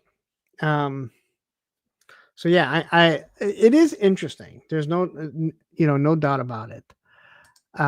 Benedict says, yeah, true. Some obscure characters like Helix and Kamakura have already been released, but there's Wraith, right? There's Wraith from the comics. Yeah, it's a different iteration, but so it's classified. And now that you have this Energon universe, hopefully they start creating new characters. That's what they need to do more than anything, is create new characters. It says, is there really enough content unique to comics to bother? That's how it grows, right? But they don't only have to do that. I mean, that's what I'm saying. They don't only have to do it. You get stuff. You have Sergeant Savage that they haven't even touched. Sergeant Savage, that is a perfect wave, a line, and classified that you can do. Talking about the early iterations of G.I. Joe. They haven't touched a lot of the stuff in the comics. Talking about the LARP team, right? Everyone wants the LARP team. It's sitting right there. You got the cartoons that you can grab from. They're starting to, and we're starting to see that they're going to grab stuff from the cartoon and do that. But I mean, you are right on some of that stuff, that niche characters, but niche characters are niche because people read the comics, but when someone sees it, if it's a great figure, they're going to want it. Don Moreno is a popular character they haven't done yet. Yes. Female Dial Tone and female Doc, right? Those two right there. There's just so many. And when you get to that comic, you have all the Arashikage characters they've never touched. like fucking Billy, Blind Master, Hard Master, right? There's so many that they can do, and you can see. I mean, you start doing your San Diego Comic-Con exclusives and your Pulse exclusives as these obscure characters. I think it's awesome because then people don't have to have them. But dude, I don't know. It's just one of those things where, you know, they don't have to stop. They need to create characters while they're also redoing original ones. That's what they need to do. And as the budget's gone up, I think that we see it. You know, clearly when we get the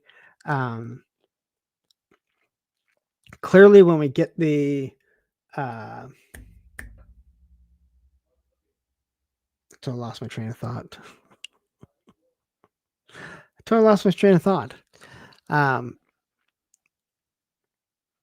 I'm gonna drop that because I can't even think of what I'm talking about. So the gender swaps, they were done though. That's the whole thing. And I don't know if you're being facetious or not, but they were already done. Quinn, perfect. You know, what we're probably not going to get. Yes, Hooded Cobra Commander. We know that one. But what we're not going to get is probably the Russians. I can't think of their name right now. Who's the Russians? Someone tell me the Russians. Toy Matrix says, how many more Dreadnoks are there? They already made a lot. Well, there's Zanya, Zanzibar. Who's the black one? There's a black one that was made later on. I can't think of his name. October Guard. Thank you.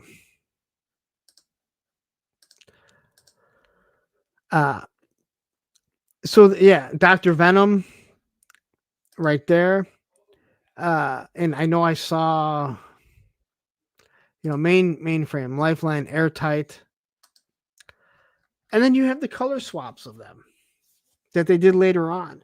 So it is, again, a burnout. Thank you, 3-star. It's only a niche until it's no longer a niche. I know that sounds kind of stupid, but it's true. When you make a character that is cool enough that people want it, and you also have all the Action Force, the Brazilian figures, different things like that. Viper Scout, he needs a skin mark.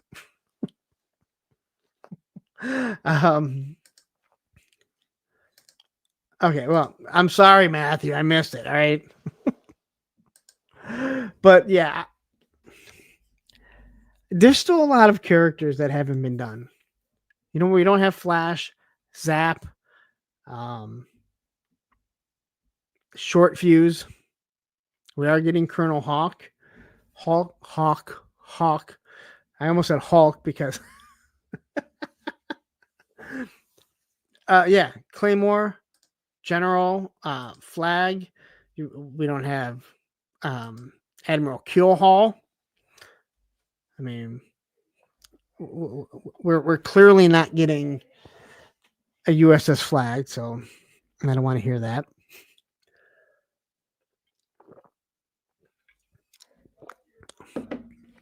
There's other iterations of Cobra Commander. There's other iterations of Destro where he looks like The Rock, where he has like the sweater on. I absolutely love that Destro. Give me that one. There's dumb versions of Firefly, like when he's a ninja.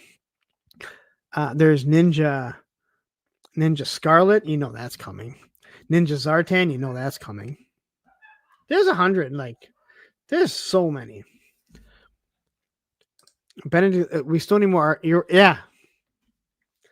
A lot of Arctic figures. Frostbite, which we'll get with the Snowcat when they do the Snowcat. Iceberg. You know what I would love them to do? I think this would be awesome. And the more I thought about this, I wish they would have done this with the original G.I. Joe. I think I talked about this recently. I think I talked about this on Punk's Pit. And that is, I wish they would do the original 13 in tan. I wish they would do the O-rings in tan. I don't need Snake Eyes, but technically we already have Snake Eyes. But give us all the tan figures. Tan Grunt, Tan Clutch, and then all the other ones. So, Wetsuit with Devilfish. Yeah, Wetsuit is just like, I mean, he's already like primed to come, considering they're going to use that buck again. There's nothing else they can use that buck for. Toy Matrix says, let's get the refrigerator Perry on that road pig buck. That ain't happening. Refrigerator Perry, I do not believe is happening because we've already heard that there's something with the estate that his family does not want anyone to use his likeness, which makes no sense because it would be a cash cow. I mean, you see that they're trying to clean up with getting their money's worth out of Sergeant Slaughter. We're about to get our third Sergeant Slaughter. It only makes sense. I don't know why. I mean, he was part of it. It wasn't like he was some joke or anything like that. So, and we also still need our Rocky figure, right? So we know Rocky was supposed to be in G.I. Joe. So if Rocky comes, just don't be surprised because it might happen. So I don't know if this is the one that I'm thinking of, but my son had an Arctic set with Snake Eyes. It has an awesome outfit where it has like the blue coat. I don't think it's blue coat and green pants. I think he's more black, but awesome looking fucking awesome looking figure. That would be an awesome classify. You could do a lot of Joes in an Arctic, like an Arctic set, right? We're seeing Super 7 do the Arctic Cobra Commander, right? I think that would be awesome as a classified. I know we went down the rabbit hole of a bunch of obscure characters. Liquid Identity is probably sitting back going, "You're proving my fucking point." But it's about making awesome characters.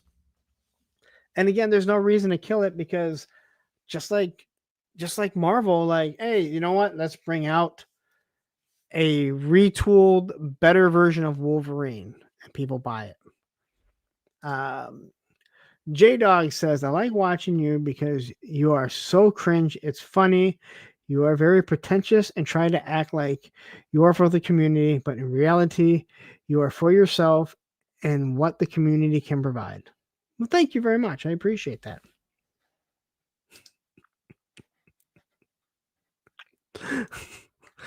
I don't know how to address this because you like watching me because I am so cringe. It's funny. So you like watching me because you really don't like me. And I'm very pretentious and try to act like you are for the community. But in reality, you are for yourself and what the community can provide. So I want to address this quickly.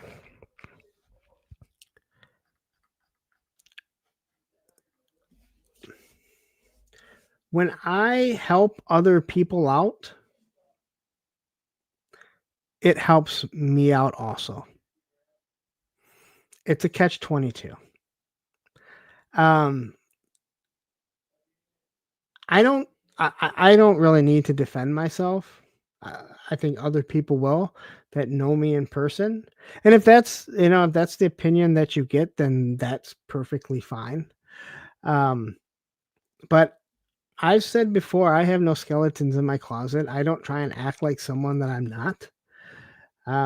But if that's what you get out of my show, then that's fine. Thank you for sticking around and thank you for watching and watching how cringe I am. Yes, I am just gross.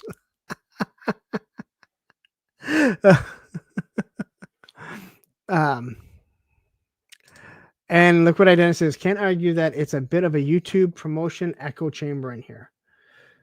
What do you mean exactly? I mean, I do YouTube, so. um, uh, Jad Jetman says Hasbro should team with Jada Toys because the Street Fighter figs match well with Classified. A little bit. The way they're built is it's completely different. I don't think that would fit so well. I mean, they look good together as in two different lines, but I don't think that they fucking really work like that. Where's he is just hold on, where's Roman? He's passed out. He's got, if you notice lately, he doesn't really if you notice lately, he doesn't really bother me nearly as much as he used to. So cringe is so cringe. A cringe with toys. A Toy Matrix saying, "Come on, bro, weak as fuck."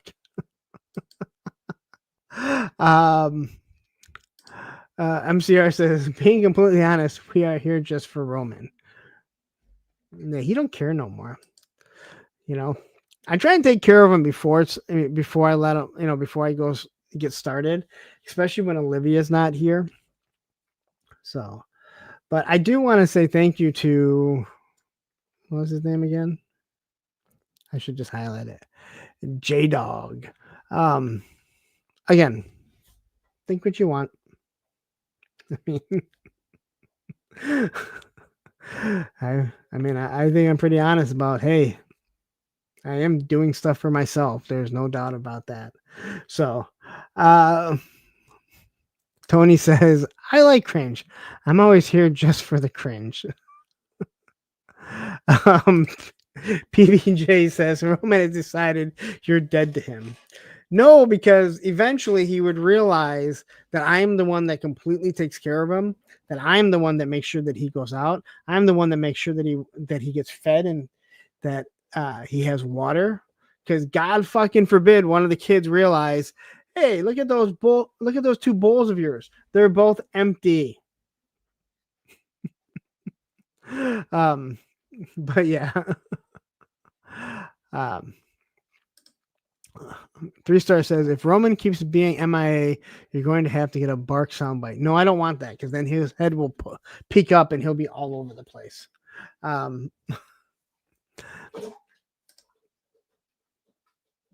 No maximum punk today. Nope.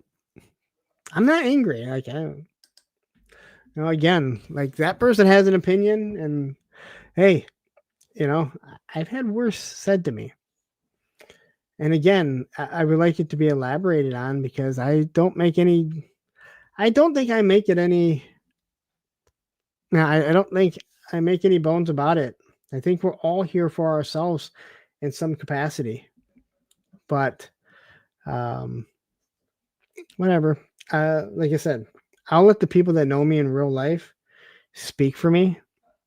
If I was truly here for myself, I would be begging for super chats every single fucking day.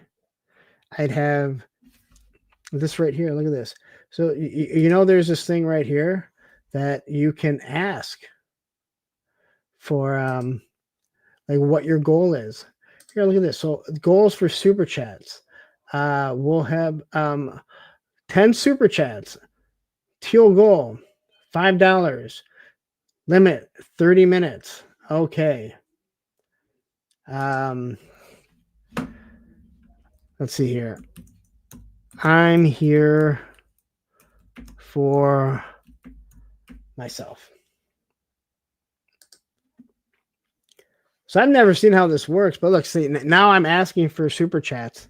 So now you guys can all send me super chats. I set a goal for the next 30 minutes, which I won't be here because some of us have to work in the morning. Although my daughter said, hey, I'm coming over tomorrow, which means I don't have to wake up a half hour earlier. I don't have to wake up a half hour earlier to get her to school and then come back and do all this stuff. um, 3-star says my goal for super chats is to be able to get one someday. You will. It takes time, man. Like there are some people that just they shoot up the ranks and they're able to do it. I've told you before, you have a really good command when you do live streams. But sometimes the problem is that you may be a little too slow for people, Darren. Darren, if there's one thing we know, you are not in a fucking rush. All right? If we know one thing, you are not in a fucking rush.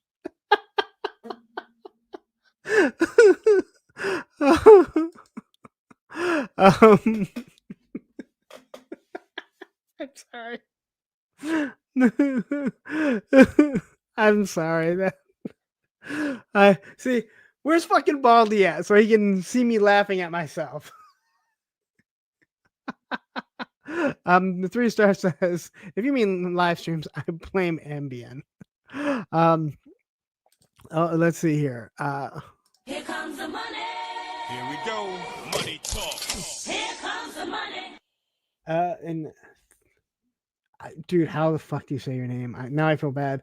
$5 super chat saying, just be you, dude, from 3 Trooper. And then we have Nolan dropping in. I just want to hear Punk Phil Collins. You know what? I will give you Here comes the money. Here we go. Money talk. Here comes the money.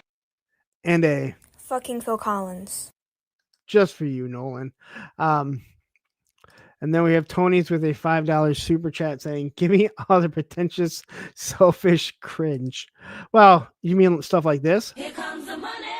Here we go. Money talk. Here comes the money. What about this one? That's what she said. No, you need this. We're talking about frickin' toys here. They're toys. Or Okay, what was the noise? What was the fucking noise? Because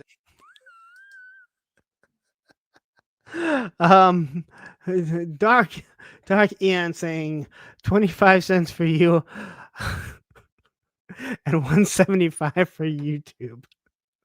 Well, you know what? You still need Here this. comes the money. Here we go. Money talk. Here comes the money. 3-star says, I'm off tomorrow. Keep him here. 5 of 10. I don't even know how this thing fucking works because I've seen it 100 times. I never pay attention to it. Shark Guy saying, this membership cost me nothing. F your super chats. Well, you know what? I'll still give you a. Fucking Phil Collins. It's Jay Gonzo saying 5 of 10. Oops, I got rid of that. Here comes the money. Here we go. Money talk. Here comes the money. All right, now somebody's looking at me. I won't mention any names, but his name is Roman. And then 3-star with the 277. If you can't figure that one out, now I think it should probably be 377. Maximum. Here comes the money. Here we go.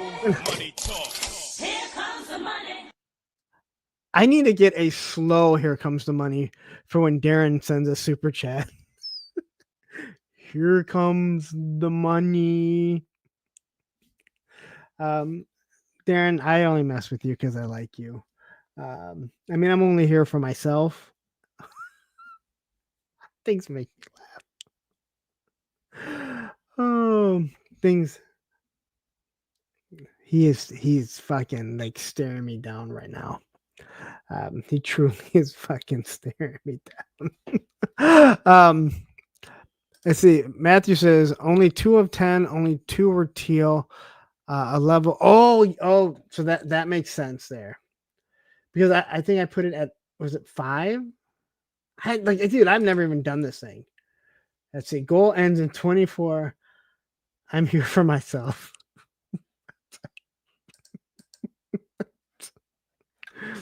You guys make me laugh. I do think it's funny that someone can sit there and say, I only do this for myself. Yeah, I only spend 3+ hours on my Mondays just for myself. You know, I could just make YouTube videos and that's more than enough. But it's cool. I mean, he's watching. He's, you know, again, that's true hate watching right there. Like we talked about hate watching, that is true hate watching, which I absolutely love. If you hate watch me, but don't think I'm gonna hate watch you. And Shark Eye is coming in saying, "Smash that like button just to annoy Liquid Identity." um, what did Liquid Identity say? Something? Liquid Identity is good. He's just. I feel like, and I've never seen you on anything. I feel like you're just kind of like a little grumpy at times, Liquid, because I'm gonna let you in on something once I do this here. Here comes the money. Here we go. Money talk. Here comes the money. Running trick shot saying, "Here, have 80 cents American." Liquid, I'm gonna let you in on something. A few people have asked me, and they're like, "What is up with Liquid Identity?" He sometimes makes these comments, and he seems like he's being super fucking rude. And then I see another comment, and he's very like encouraging about things. And I'm just like, I think he's like a good guy. He just a little, it just sometimes can be a little a curmudgeon, which I think we all can, especially as we get older. But yeah, but people have asked me about that before, which has kind of makes me laugh, to be 100% honest, because I've seen you in numerous chats, and you've always been good in there. So, I'm a douchebag Canadian and an old fart. Leave me alone.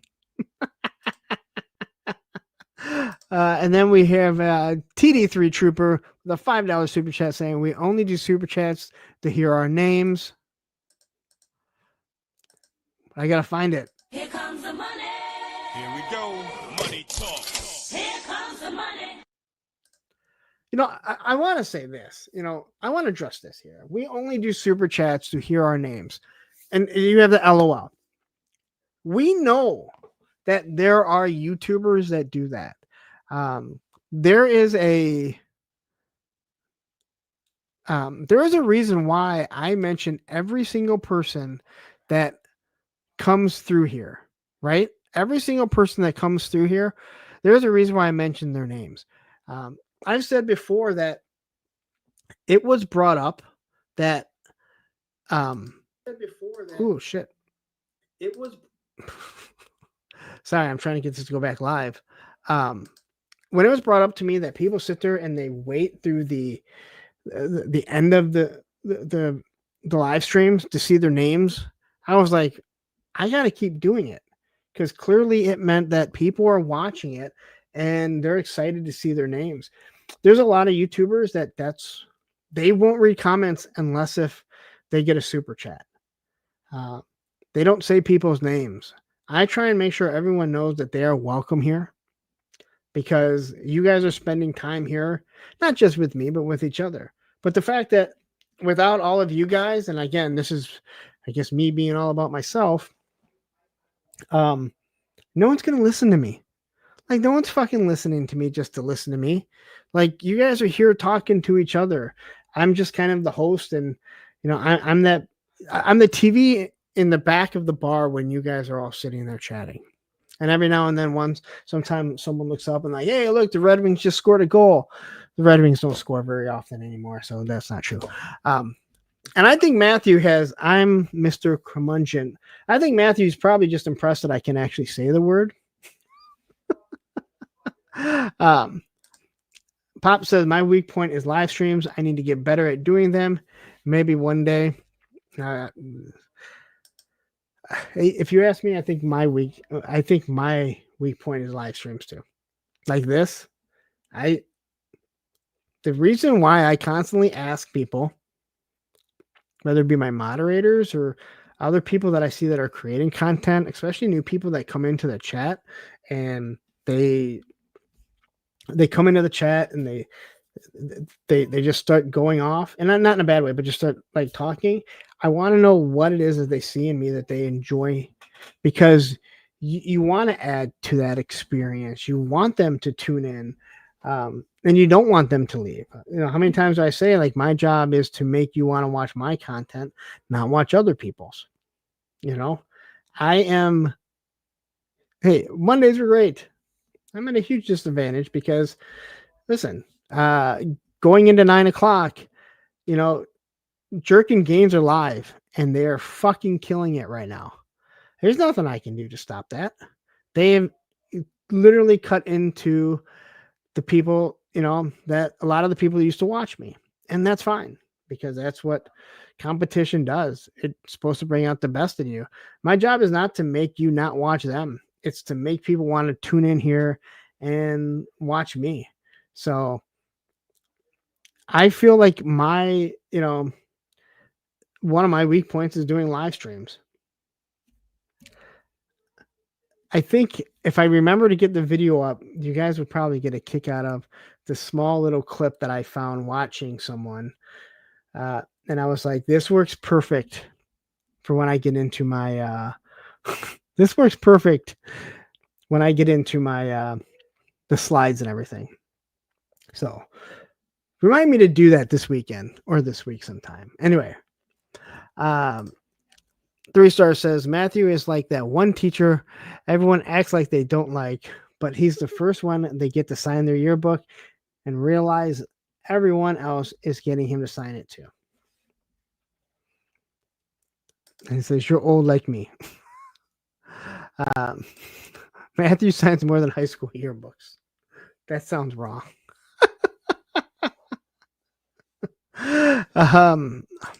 Who is Yojo Jerk?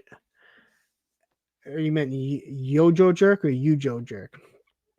Brian is a really good guy, and if he wasn't, I would not have brought him and Toy Gains onto the show to do Thursday with a friend, and also had them on the streamathon. So again, I know you know who they are, and I know you're playing around. And again, there's only so much time in a day, and if this is when you can go live, this is when you go live. My job is never to make someone not watch, and this is why I say, like, my job is not to also my job. It's not a job, my hobby here, but it's not to try and keep secrets from people too. When Darren asked, when Same Time Toys messaged me this weekend about the copyright strike, I haven't even talked to him about that, or not even the copyright strike, but not being able to do lives because of a gun that was put in it.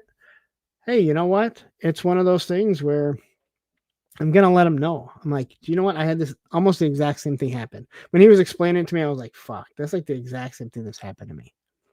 So, you know what? I think I need to go, because I said I'm probably not going to make it 3 hours, and here we are at 3.5 hours. I don't know how I do this.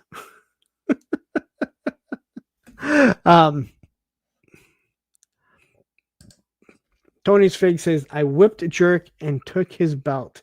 I'm assuming this is on Legend Series stuff. So, Liquid Identity. If you're referring to me as Chatty Cathy, there is a reason why when I'm at the gym, I try not to talk to people. I know exactly what might happen. But anyway, guys, it is time for me to bolt. Thank you all. Thank you for the comments. I got to have a topic and kind of just let this go on. Thank you to J-Dog or whatever, I forget what his name is, for what he had to say. Hey, and you know what? If that's what your opinion of me is, then that's fine. You know, I don't have 200 or 300 or 400 people watching. So clearly the opinion that a lot of people have of me is just that. But it's fine. As most of us will tell you, I let the people that actually know me speak for who I am. And you know what? If people don't want to get to know me, I'm not going to lose any sleep over it. I mean that. I'm not. I mean, I don't sleep anyway, so it's hard for me to lose sleep. Anyway, guys, thank you very much. Tune in. Tune in tomorrow, 6:30. I will be back on with the Circle of Jerks. Tony's Figs will be jumping in. Toy Optics and the Island Viper. And then at 9 p.m., you're going to head on over to the Toy Elite Network. And you're going to watch Travis Not Fucking Moody and Ed Action Figs. And then at 10 o'clock, Pop Blender and my other moderator, Matthew Matson, for a big, long fucking Tuesday from 6:30 on to Wednesday. And then this Thursday, please tune in as I'm going to have Debo DNA Derek. We're going to talk about a lot of hardcore, I'm guessing, a lot of music. And that guy that said, I probably worship Henry Rollins and that I don't know punk. Well, you may want to tune in because you just never know. Anyway, have a wonderful night. I'll see you guys later.